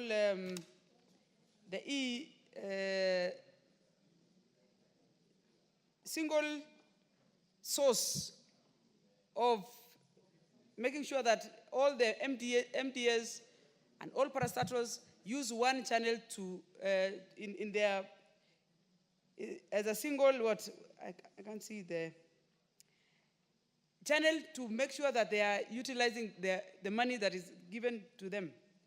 Mr. Speaker, many times I think we lose and don't understand where exactly is the problem coming from when we say money has been mismanaged. But the people who do this work, specifically Treasury, these are people, and someone told me one day that the people who are actually causing most of the corruption in this country, sometimes people think it's politicians, are the people who sit and draft budget lines and give recommendations on what to be budgeted at the end of the day. And these are the people who decide how much debt is borrowed and where this money goes. And when we take care of that single entry, we will be able to curb most of the problems that we have here today. And the interagency committee, as the report indicated, should be enhanced so that we are able to take care and curb most of the problems and the corruption that is a runaway in most of these ministries. Also, we need to check on the public servants who are career civil servants many times, who have worked in these departments over and over, probably up to 10 years, to 20 years, because there is a possibility of budgeted corruption because of the position they sit. They know how much that is needed, but they are the ones who control the budgets because they know, they draw the budget lines. And this is where, if we, as the National Assembly, we will do our oversight to make sure that this report is acted upon to the latter. Thank you, Mr. Speaker. Thank you. Member for Tinderet. Thank you, Mr. Speaker. Mr. Speaker, I rise to support this report by the Liaison Committee where I sit as a member. And more importantly, this report is very important because it actually gives strategies on how to manage our debt on the medium term strategy on debt management. Honorable Speaker, this is a policy document which all countries around the globe have. And it is a policy document that has been initiated as a result of world financial crash occasioned by huge debt burden. Across the globe, and even in our homes, in even institutions, we have debt. And managed debt, Mr. Speaker, is very risky, it is costly, it is expensive, it actually depresses economic development. In effect, this particular document or this particular strategy is very good, and I want to laud the National Treasury for having come up with this particular document. The document looks in detail. One, that we actually need to have a detailed report or quarterly reports on the progress on the fiscal consolidation as outlined in the 2025 budget policy statement. Mr. Speaker, the budget policy statement of 2025 is a policy document giving direction on how our budget this financial year, 2025-2026, will go. it gives a direction. This particular document is going to form part of the annexures to that particular report, the budget policy statement. But the report that we have in this particular medium term also gives us how can we manage our debt. Our debt has grown over the years, Mr. Speaker. It has grown from about up to now around 11 trillion shillings. And this one is supposed to actually be managed. In managing debt, Mr. Speaker, we need to know where do we borrow from. If we borrow externally, it means the pool of monies is large, and therefore the loans are going to be cheaper. If we borrow locally, two things will happen. One, we shall be competing with the private and the individuals, and therefore make the interest move up. And two, depress the economic development, the overall development of our economy. By so doing, that's why when you look at this debt, the one we have, at 65 domestic to 35 external, actually it is wrongly skewed. We actually need to have borrowed more externally and borrow less as a government internally, so that we allow wananchi and institutions to borrow within and therefore bring the interest down. Honorable Speaker, we also need to know that why do we borrow? We need to borrow to account. We need to borrow to make sure that any money that we borrow, we need to see it in roads, electricity, we need to see it in terms of health facilities, we need to see it in schools and every other facility that we are borrowing for. That's why in recommendation number 3, the integration of debt management system with the integrated financial management system, or IFMIS by that 1st May, is very laudable. I want to laud this because any debt that we, any borrowing, let me use that term, any borrowing that we do engage in, first of all, we need to know how it is utilized, areas it is funding, and more importantly, the value for that particular borrowing. So that by the end of the day, Mr. Speaker, it will actually be of value to Kenyans. Mr. Speaker, the other recommendation which I want to really laud is where many of our institutions, for example, the state agencies, do bank in our local banks, then the national government go and borrow their own money. This one we need to stop. And I want to laud the National Treasury for actually coming out very clearly on this. And it has been recommended that the National Treasury and the central bank should ensure that we ensure that that particular item be actually stopped or be actually looked into. Lastly, I also want to say that we need to digitize and make sure that our borrowing is digital.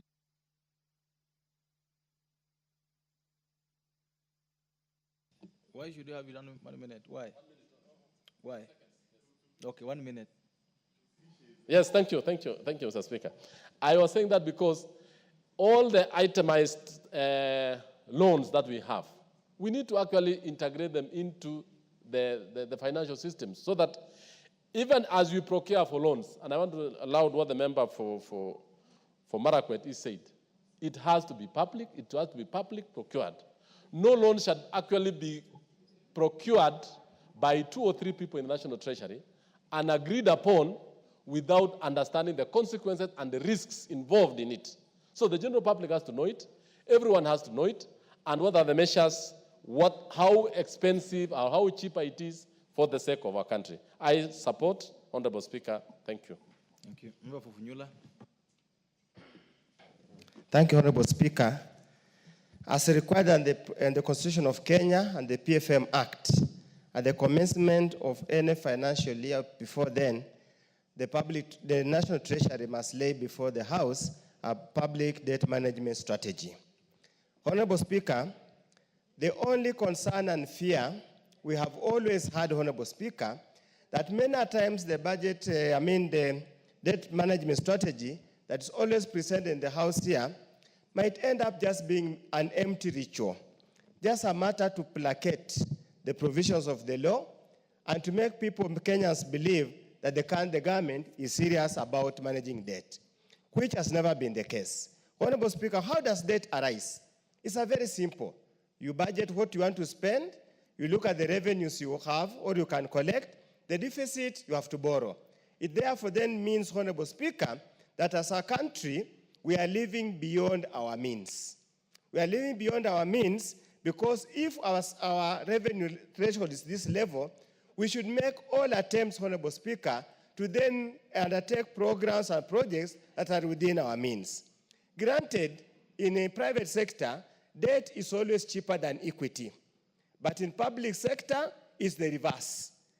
Debt is more expensive than locally generated revenue. So, Honorable Speaker,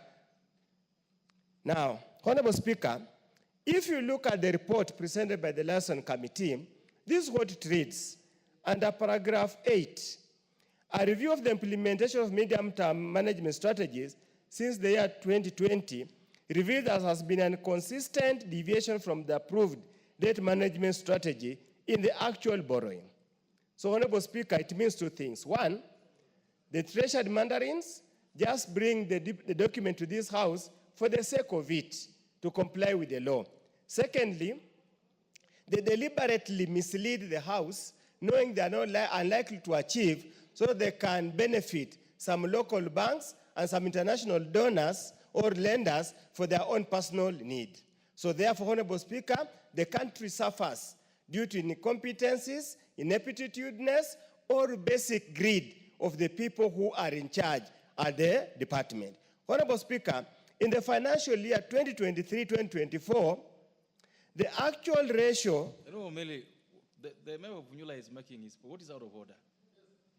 Honorable Speaker, when he was speaking, I did not interrupt him, yet he was saying so many things I didn't add. Order. Mr. Speaker, the member of Funyula is completely out of order in the sense that, Mr. Speaker, the fact that this paper has been prepared adequately well, and we've given timelines in which the National Treasury is supposed to make sure that they adhere to what we are saying as a liaison committee on the medium-term debt strategy. Then the member is just saying it is lies, it is for the sake of the others, yet we are waiting. If they will not comply with it, he's out of order because he's actually giving false lies that this paper is for the sake of the donors. Yes. And he'll debate using his own words, not yours. Yes. Go ahead. He's debating and he'll debate. Honorable Speaker, Honorable Medley says he sits in the Liaison Committee. The report is here. What I'm reading here is what they have actually commented in paragraph 8. It's not my own making. It's not my words. Unless you signed a report you didn't read. Honorable Speaker, how is that possible? Honorable Speaker, and they're saying, Honorable Speaker, in this report, again, our debt ratio to GDP is already at 63%, yet the PFM Act says 55 plus 5. So, Honorable Speaker, are we dealing with illegality here? Is the committee responsible dealing with illegality here, sanitizing illegality here? Are they just coming to Parliament for the sake of sanitizing illegality? Honorable Speaker. And Honorable Speaker, even the report gives a very dim view of the prospects in the future. They say the primary drive of the rising debt stock is the persistent fiscal deficit, influenced by significant infrastructure development needs, increasing debt servicing costs, and exchange rate fluctuations. So, Honorable Speaker, I would have really expected the committee would have gone out of their way to synthesize, discuss, and explain to us how do they... The member for which wants to inform you. Do you want information? No, I don't want to be informed unless it's a point of order, Chair. Honorable Speaker, you see the power to be informed and the standing order lies with me to accept or not. Unless it's a point of order, then it should be in order, but not point of information. Okay, go ahead. Honorable Speaker, we will allow the Honorable Member for Vunyula to finish his... Yes, we will have to. Honorable Speaker, I hope you will account for the interruptions so that I'm given my points to conclude. Honorable Speaker, the issue of public debt in this country has been at the forefront of the discussion for long. And the truth of the matter, Honorable Speaker, public debt in this country is deliberately understated. That's the truth of the matter. Honorable Speaker, even if you went to any office and asked, give me a schedule or a register of public debt, nobody knows. I sit in Public Accounts Committee, and some of these things that come up will shock you, Honorable Speaker. So indeed, that's why I'm trying to bring the point that probably this document, we need to have a different paradigm shift, how we are going to develop it, discuss it, and make it a document that can guide discussion in this House. Honorable Speaker, in the current financial year, the 2025-2026, the deficit is about 831 billion. Again, how would you have a deficit? It's almost a third of your budget. What kind of budgeting is this? Honorable Speaker, domestic will be about 540 billion, external 290 billion. Yet again, Honorable Speaker, when you look at this, they're not so sure they're going to borrow that money because many times they have failed to achieve that balance and have ended up borrowing domestically. Honorable Speaker, as we talk about this, we are forgetting the issue of pending bills. It is extremely unfair. It's extremely undeserving. It's extremely unfair to the people of Kenya to fail to account pending bills as part of public debt. It is a public debt. Yet the strategy paper here that has no mention at all about pending bills. Are we being sincere and truthful to the people of Kenya? We are not.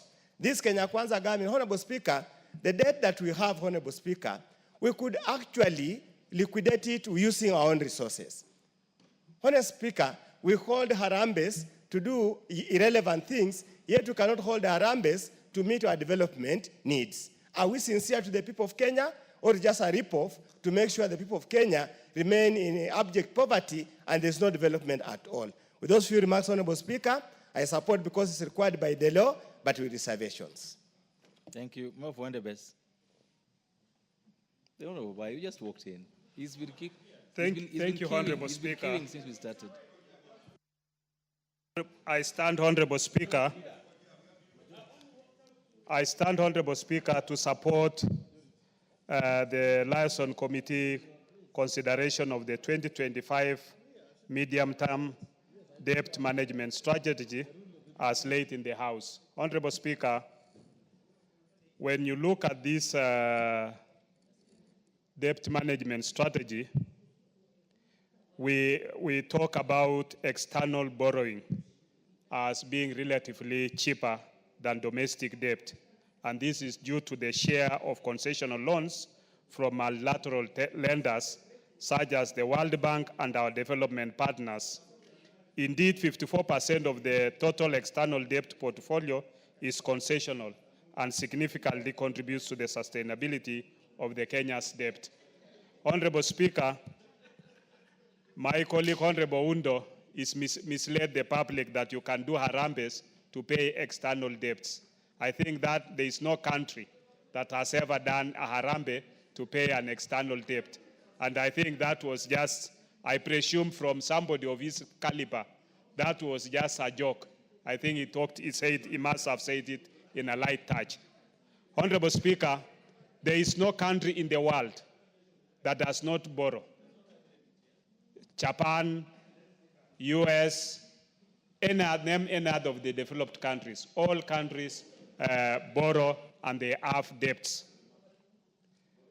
In our view, Honorable Speaker, we noted that the external commercial borrowing is relatively expensive compared to the concessional loans, as I have already mentioned.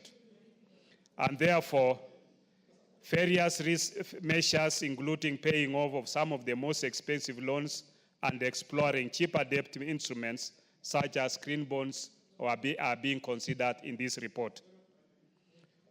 Following the review of the 2025 MDDS, the committee observed that the government will borrow 831.1 billion, which is equivalent to the fiscal deficit in the 2025 budget policy statement.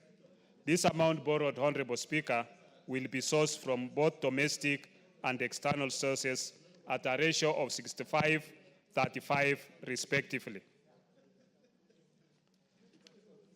Honorable Speaker, to mitigate growing risk of domestic debt interest payments and reduce the tendency of the government borrowing funds held by public entities, the National Treasury should deploy the Treasury single account for all MDS, parastatals, and public funds as being put by various members who have spoken, among them the Deputy Speaker who moved this motion, Honorable Majority Leader also said the same, and even the members of the Budget Committee, the Honorable Makali Muli, he's also stressed this issue of single treasury account. And I think this is the direction in which we should be able to go. As we speak, Honorable Speaker, from the control of budget yesterday, who said she had been in Tanzania. Tanzania is already using it. And so I think it's a high time as a country that we also deploy the same. And members having raised issues about transparency and accountability in the domestic borrowing, Honorable Speaker, I think the committee has already made some recommendations, among them that the Cabinet Secretary of National Treasury and Economic Planning should form a working committee to establish criteria for assessing the effective utilization of borrowed funds by ministries, departments, and agencies to establish a registrar of government securities pursuant to Section 55 of the PFM Act. And secondly, to record the debt in the register, the details on the utilization of the borrowed funds, including the set of projects funded from the proceeds of infrastructure bonds and any other bond, that so that to make it much easier for people to be able to look at the register and be able to access that information. With those few remarks, Honorable Speaker, I support. The member for Kitui Rural. Honorable Mboni. Thank you, Mr. Speaker. Let me say on the outset, I support the report. And Mr. Speaker, this is the second one, I think, in this parliament since this parliament started. And it's very good that we actually know what is our debt stock. Debt is not a bad thing. No country has ever developed without borrowing. You realize that developing countries are more indebted than developing countries, with Japan having the highest debt to GDP at present value of 256. US is at 123% of GDP at present value. And most of the countries, developing countries, are below 100. But they cry more because the loans they took, either they are expensive, and also the way they utilize the loans. Most of the loans went to wastage. And therefore, paying becomes a problem. Mr. Speaker, going forward, the loans which we should take from this country should go into projects or programs with high economic and social returns, so that it becomes easier for us to pay because of the impact they are going to bring to this country. Mr. Speaker, looking at the report, one thing which is worrying is the Kenya loans mix. When you talk about domestic loan in this country, is 65% from the report, and external is at 5%. Mr. Speaker, domestic loans have their own effects, a very serious effect. One, the interest rates are very high. Two, their repayment period is very short. Most of them are 5 years or that kind of thing. And the more critical thing is that they crowd out private sector borrowing. Now, if the rates, for example, last year, the rates, the treasury bonds, the rates were around 20%, 16, 18%. And if you go to the bank because of that, the banks will increase their interest rates because it's easier, there is less risk borrowing from government than private sector. Banks giving to government than private sector. And therefore, they increase their interest rates. When they increase their interest rates, the bank cannot borrow, they cannot invest, they cannot expand their businesses or start up their businesses. And that has a serious effect on economic growth. Mr. Speaker, we need to move to more concession loans, which are have low interest rates and long repayment periods, so that at least we can benefit from the loan and desist from borrowing. Mr. Speaker, how did we find ourselves in this situation? One thing is the way we do our budgets. Or we are always having a budget with high deficits. The moment this parliament approves a budget with a deficit, you are already approving borrowing because the deficit has to be financed. So we need to move, and the deficit stands around 17% of our budget. So we need to move more to balanced budgets so that we reduce our borrowing. The other thing we need to do is to reduce the use of Article 223. These are provisions in financial management, which have really been misused by Mandarin's treasury. You realize that every year we are spending on this article, using this article, between 100 and 200 billion per year. You know, this is money which is not budgeted. And immediately you spend that kind of money, you are also affecting the projects which are budgeted for. Mr. Speaker, it's a pity that some withdrawals on debt payment are done manually. Last week we met with the control budget, and she was saying that she's approving 115 payments, debt payment every month, every week. And some of them are done manually. And she has not really time to go through all those payments. So I think it's important for this recommendation that is to actually automate withdrawal of debt so that at least we can have we increase our accountability on debt repayment. Mr. Speaker, the other thing is fiscal consolidation. This is a song which I've sung for so many years, and it's high time we strictly follow fiscal. 30 seconds. It's high time we strictly implement fiscal consultation so that we can reduce unnecessary trips, hospitalities which are in our budgets, and general wastage which we have been facing. Mr. Speaker, the single treasury account of our FDS. I was reading somewhere last week, and the money which we are collecting for affordable housing, that money, affordable housing, it has earned 2 billion shillings from government securities. You know, because if we have fiscal, this single treasury account, the government is going to have money to use without paying interest. So this is something which we need really to implement, and the treasury should not actually be telling us when they are going to be. Implementation should have been yesterday, not even today. Thank you. Member for Cliffy North.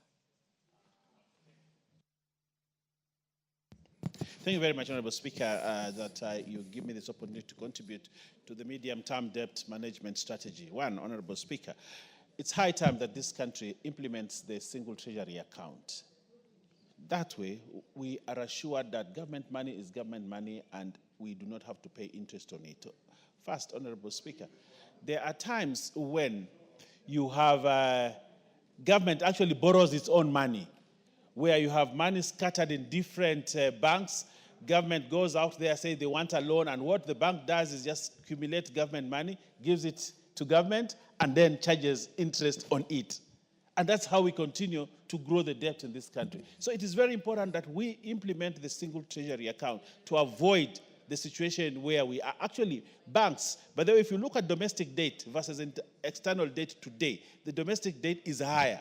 But if you ask yourself, who is actually the, and banks are making exorbitant profits, and you ask yourself, these profits where, while other Kenyans don't have money and there's little borrowing in the country, but actually you hear a bank has made a profit of 14 billion, and you ask yourself why? Because they have been using government. It's actually government giving them those exorbitant profits, and yet those profits that they're declaring is actually government money that they have used to loan out to government to make more money from government. And therefore, it is very important, Honorable Speaker, to ensure that the single treasury account is maintained. Secondly, Honorable Speaker, on the same issue of debt, I heard the Honorable John Badi the other day. I listened to him, he was on Spice FM on the Situation Room, and he was discussing about Kenya's debt, and he's looking at the Eurobonds.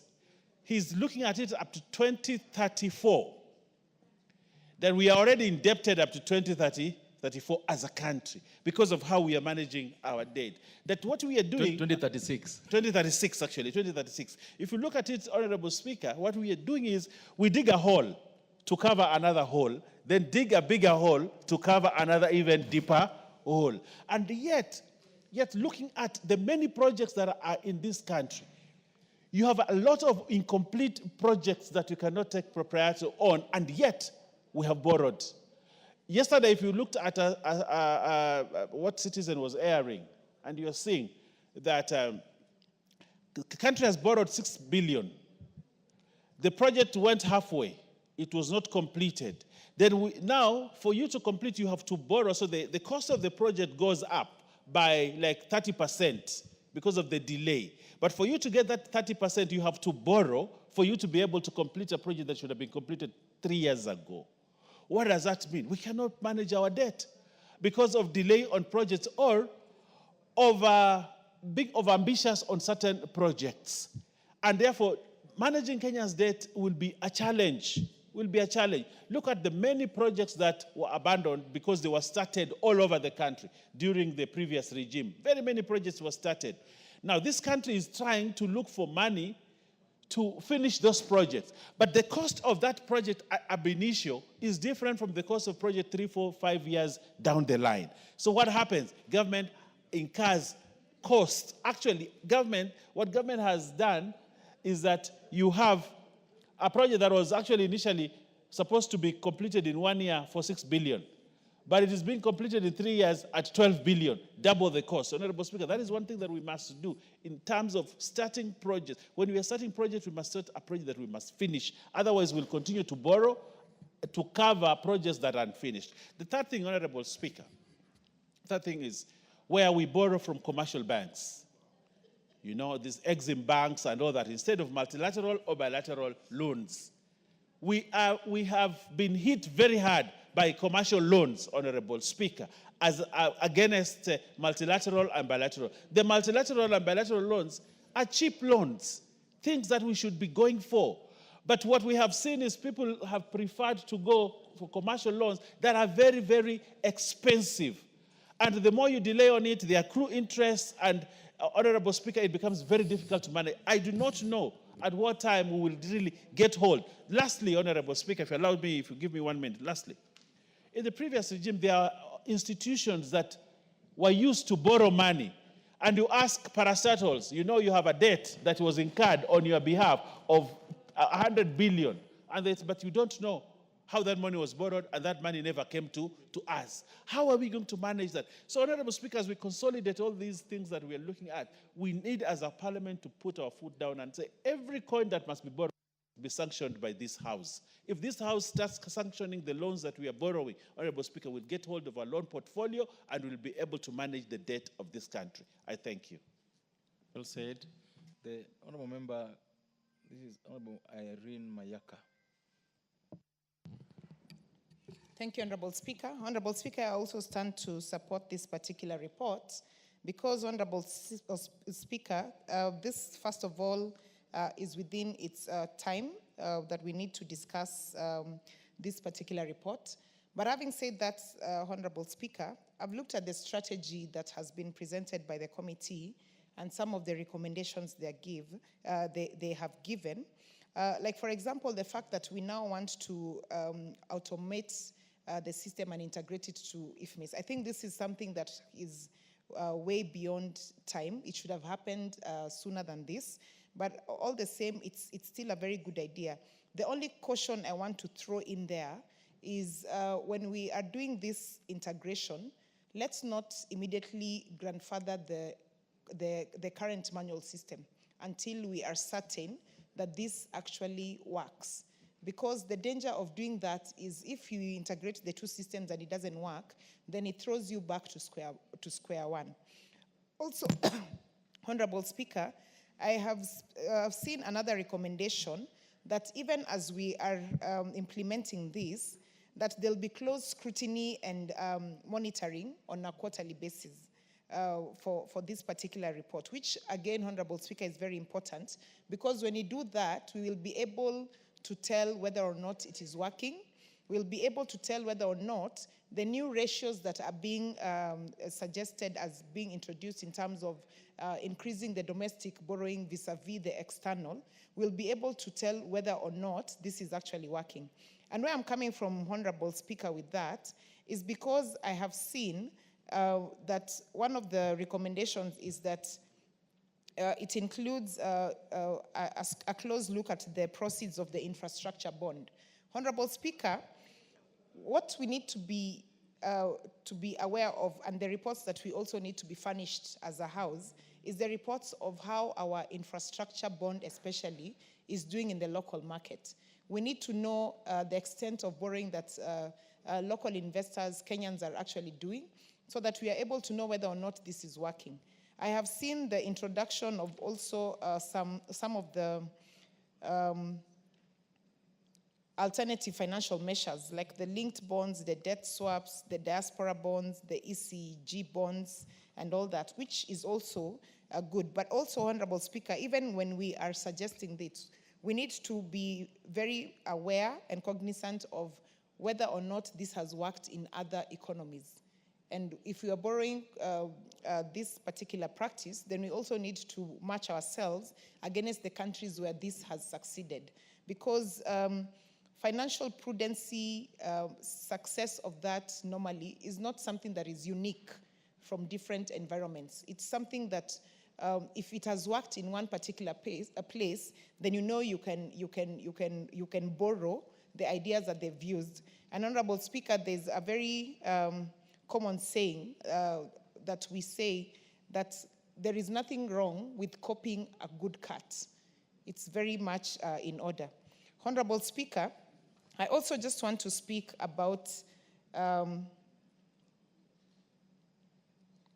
monitoring aspect of it in terms of the Ministry of National Treasury, which has also been suggested as at the 31st May of 2025, in terms of just reviewing whether or not the debt utilization and the debt procurement process is actually working, which, Honorable Speaker, is also good. My only fear is that we need to also be very careful that we are not overwhelming one particular department with doing all this at the same time. These are all very good measures, but you also must be very, very cognizant of what the effects will be. Finally, Honorable Speaker, I just want to say that the only way that this will actually work is if we have strict fiscal discipline within our systems, and also that we adopt the appropriate consolidated measures for us to be able to make sure that this works. Having said that, Honorable Speaker, I do support this report and I submit. I thank you. Thank you. The member from Mbeere North. Thank you, Honorable Speaker. I rise to support this report and say that the public management, the public liability management in this country has been not well managed for quite some time. Whether it is domestic liabilities or international liabilities, Mr. Speaker, they have not been well managed, and probably that's why we have been in the serious problem which we have been facing of borrowing again and again and again until we have reached to very, very high debts of about 11 trillion at the moment. Mr. Speaker, the recommendations forwarded by the committee in this House are promising because we are looking at consolidation, or fiscal consolidation, to ensure that we move from where we are at the moment of about 65 point something percent to be within the recommended percentage in terms of the present value terms of 55%, plus or minus 5% by 2028, Honorable Speaker. For this to be achieved, quite a number of things must be done, especially by the National Treasury, by Central Bank of Kenya, as well as by the Controller of Budget. And as the report says, the automation, to automate the debt service payment from the Consolidated Fund is one of the key recommendations so that we can be able to monitor how the withdrawals are done. There have been many rumors on the social media, on our media, that a lot of money has been withdrawn manually, not through automated ways, and we are not sure whether this money has been utilized properly. And we are talking about huge amount of money. With such kind of recommendation, Honorable Speaker, it will get rid of many speculation which may come as a result, of course, of the nation. My good friend, Honorable Rook of Siakago, I know his place. He has talked about rumors. I do not know whether that's parliamentary because it's a house of record. Parliament is a house of records, not a house of rumors. Can he probably rephrase instead of using the word rumors? Thank you, Honorable Speaker. Honorable Speaker, one of the daily said that there was manual withdrawals of about 1.3 trillion. That information is not confirmed. Those are just rumors, street rumors out there, Honorable Speaker. And for us to be able to get rumors not published in our media, automation of debt service payment will go a long way in ensuring that rumors don't find their way in media, because it will be verifiable, it will be not only verifiable, but even open source. We can be able to get that information when we request for it. Also, Mr. Speaker, this report talks about ensuring that a single account is implemented so that we may not continue, government may not continue borrowing its own money from our financial institution, from our domestic, from our banks, local banks. Mr. Speaker, as you have noted, if there is a sector which makes money year in, year out, at huge amounts of profits, is the banking sector. And all of them, they fight very hard for the government institution to open accounts in different banks. And I think we have to also be serious, Mr. Speaker. We have seen many counties opening 30 accounts, 40 accounts.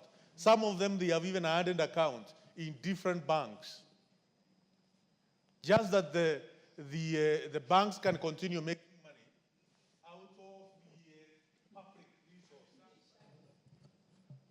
You got 30 seconds, please. Public resources. I think the consolidated single account will go a long way in ensuring that we have, we manage our local resources, public resources in the most prudent way. Finally, Mr. Speaker, it has come to a point where those who are managing public resources in a bad way, we should demand them to step aside. In case we have a report, and there are many reports in this House, where public resources are mismanaged by senior government officials, it is high time for them to step aside, as we used to see during Kibaki administration. Mr. Speaker, with those remarks, I support this report. Thank you so much. Thank you. Honourable members, there being no further interest on the motion, I call upon the mover to reply. The Honourable Gladys Boss.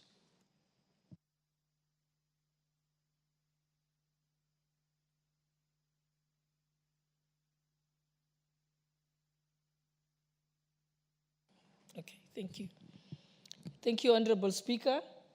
And before I proceed to reply, I would just first want to thank all the members who have contributed very enthusiastically to this particular motion.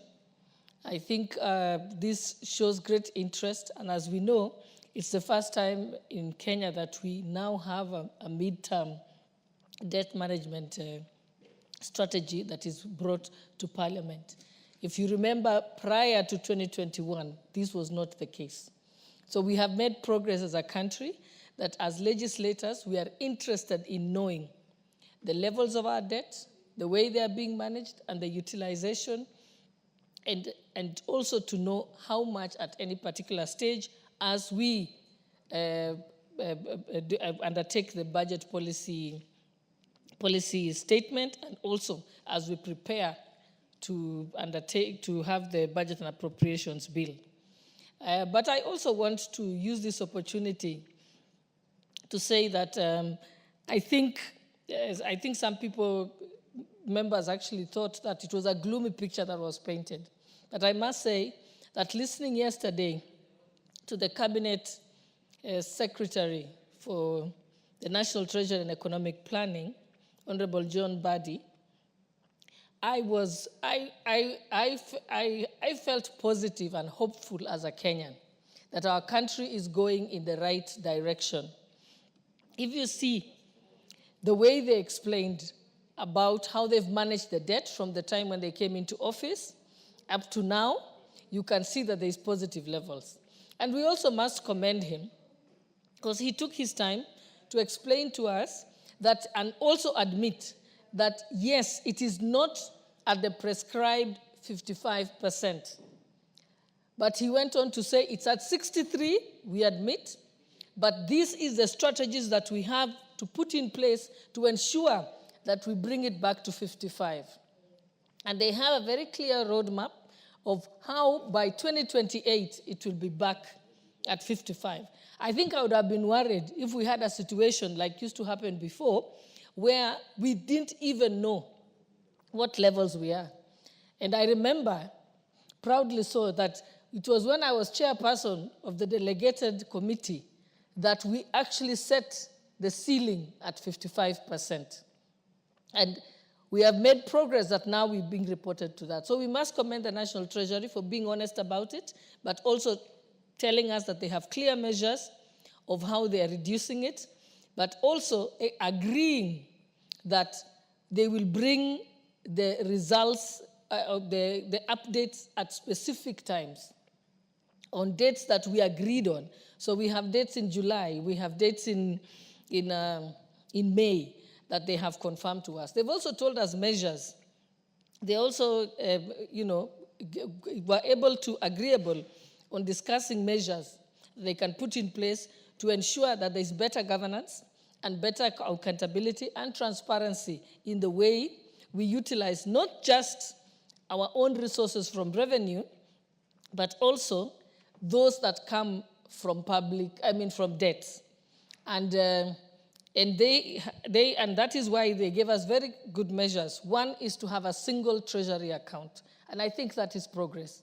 And hence the reason why we were willing that we are seeking to ask this House to allow them up to 2028, because they've told us if we have the single treasury account, if we have the accrual system, if we have the zero budgeting, if we have make sure that all our debts go through the digital system, then they will be able to tighten and ensure that we don't have any more losses of monies that we have borrowed. But also the undertaking that they will report to Parliament within 15 days of implementation to give us a register of all debts, how much are they using to service the debts, but also how the debts were used, in which projects, so that we can be able to also have an opportunity as Parliament to interrogate and say, I think that is not good use of borrowed money, so that it doesn't happen the following year. And also, they've given us the undertaking that they will not make any variation of this mid-term debt management strategy without coming to Parliament first. And I think with those assurances, it paints a much more positive outlook than we've ever had. In the last Parliament, we were not in this place. It was a back and forth all the time with the National Treasury. I remember when Ukuri Yatani was the Cabinet Secretary of the National Treasury, my committee had altercations with him because he could not disclose how much was owed. Then he finally said he's going to come back and bring it to us in 14 days. It never happened.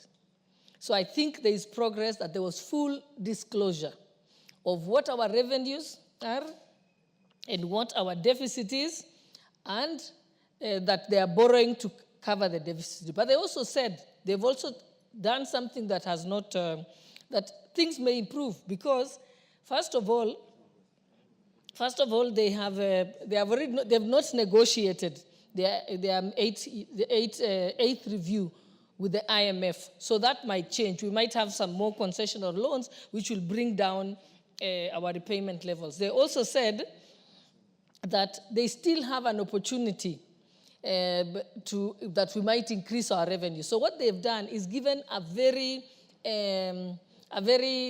underestimated revenue projection, because they said they don't want to make the mistake that was made last time, where we had a very ambitious revenue projection, then it didn't happen, then we were stuck.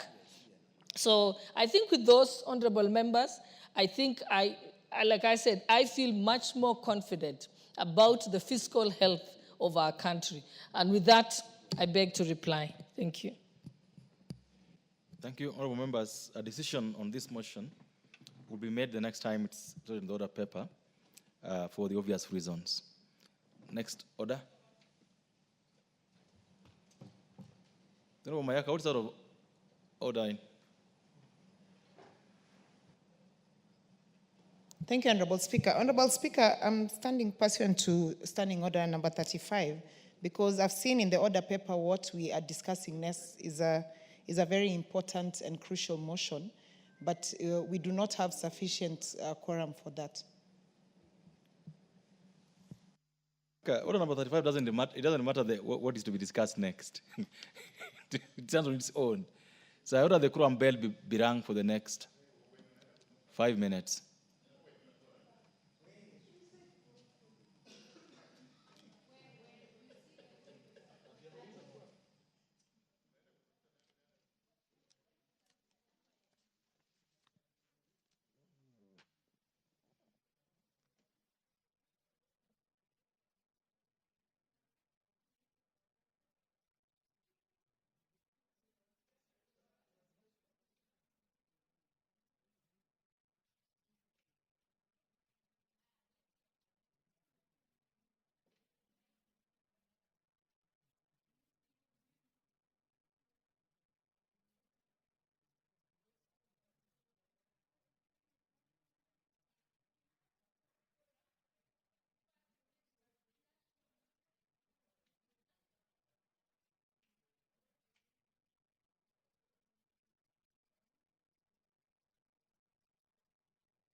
The quorum bell rang 10 minutes or 5 minutes. Okay.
Order, honorable members, order. Order. Honorable members, the time being 7:02 p.m., this House stands adjourned until tomorrow, Thursday, the 6th of March 2025 at 2:30 p.m.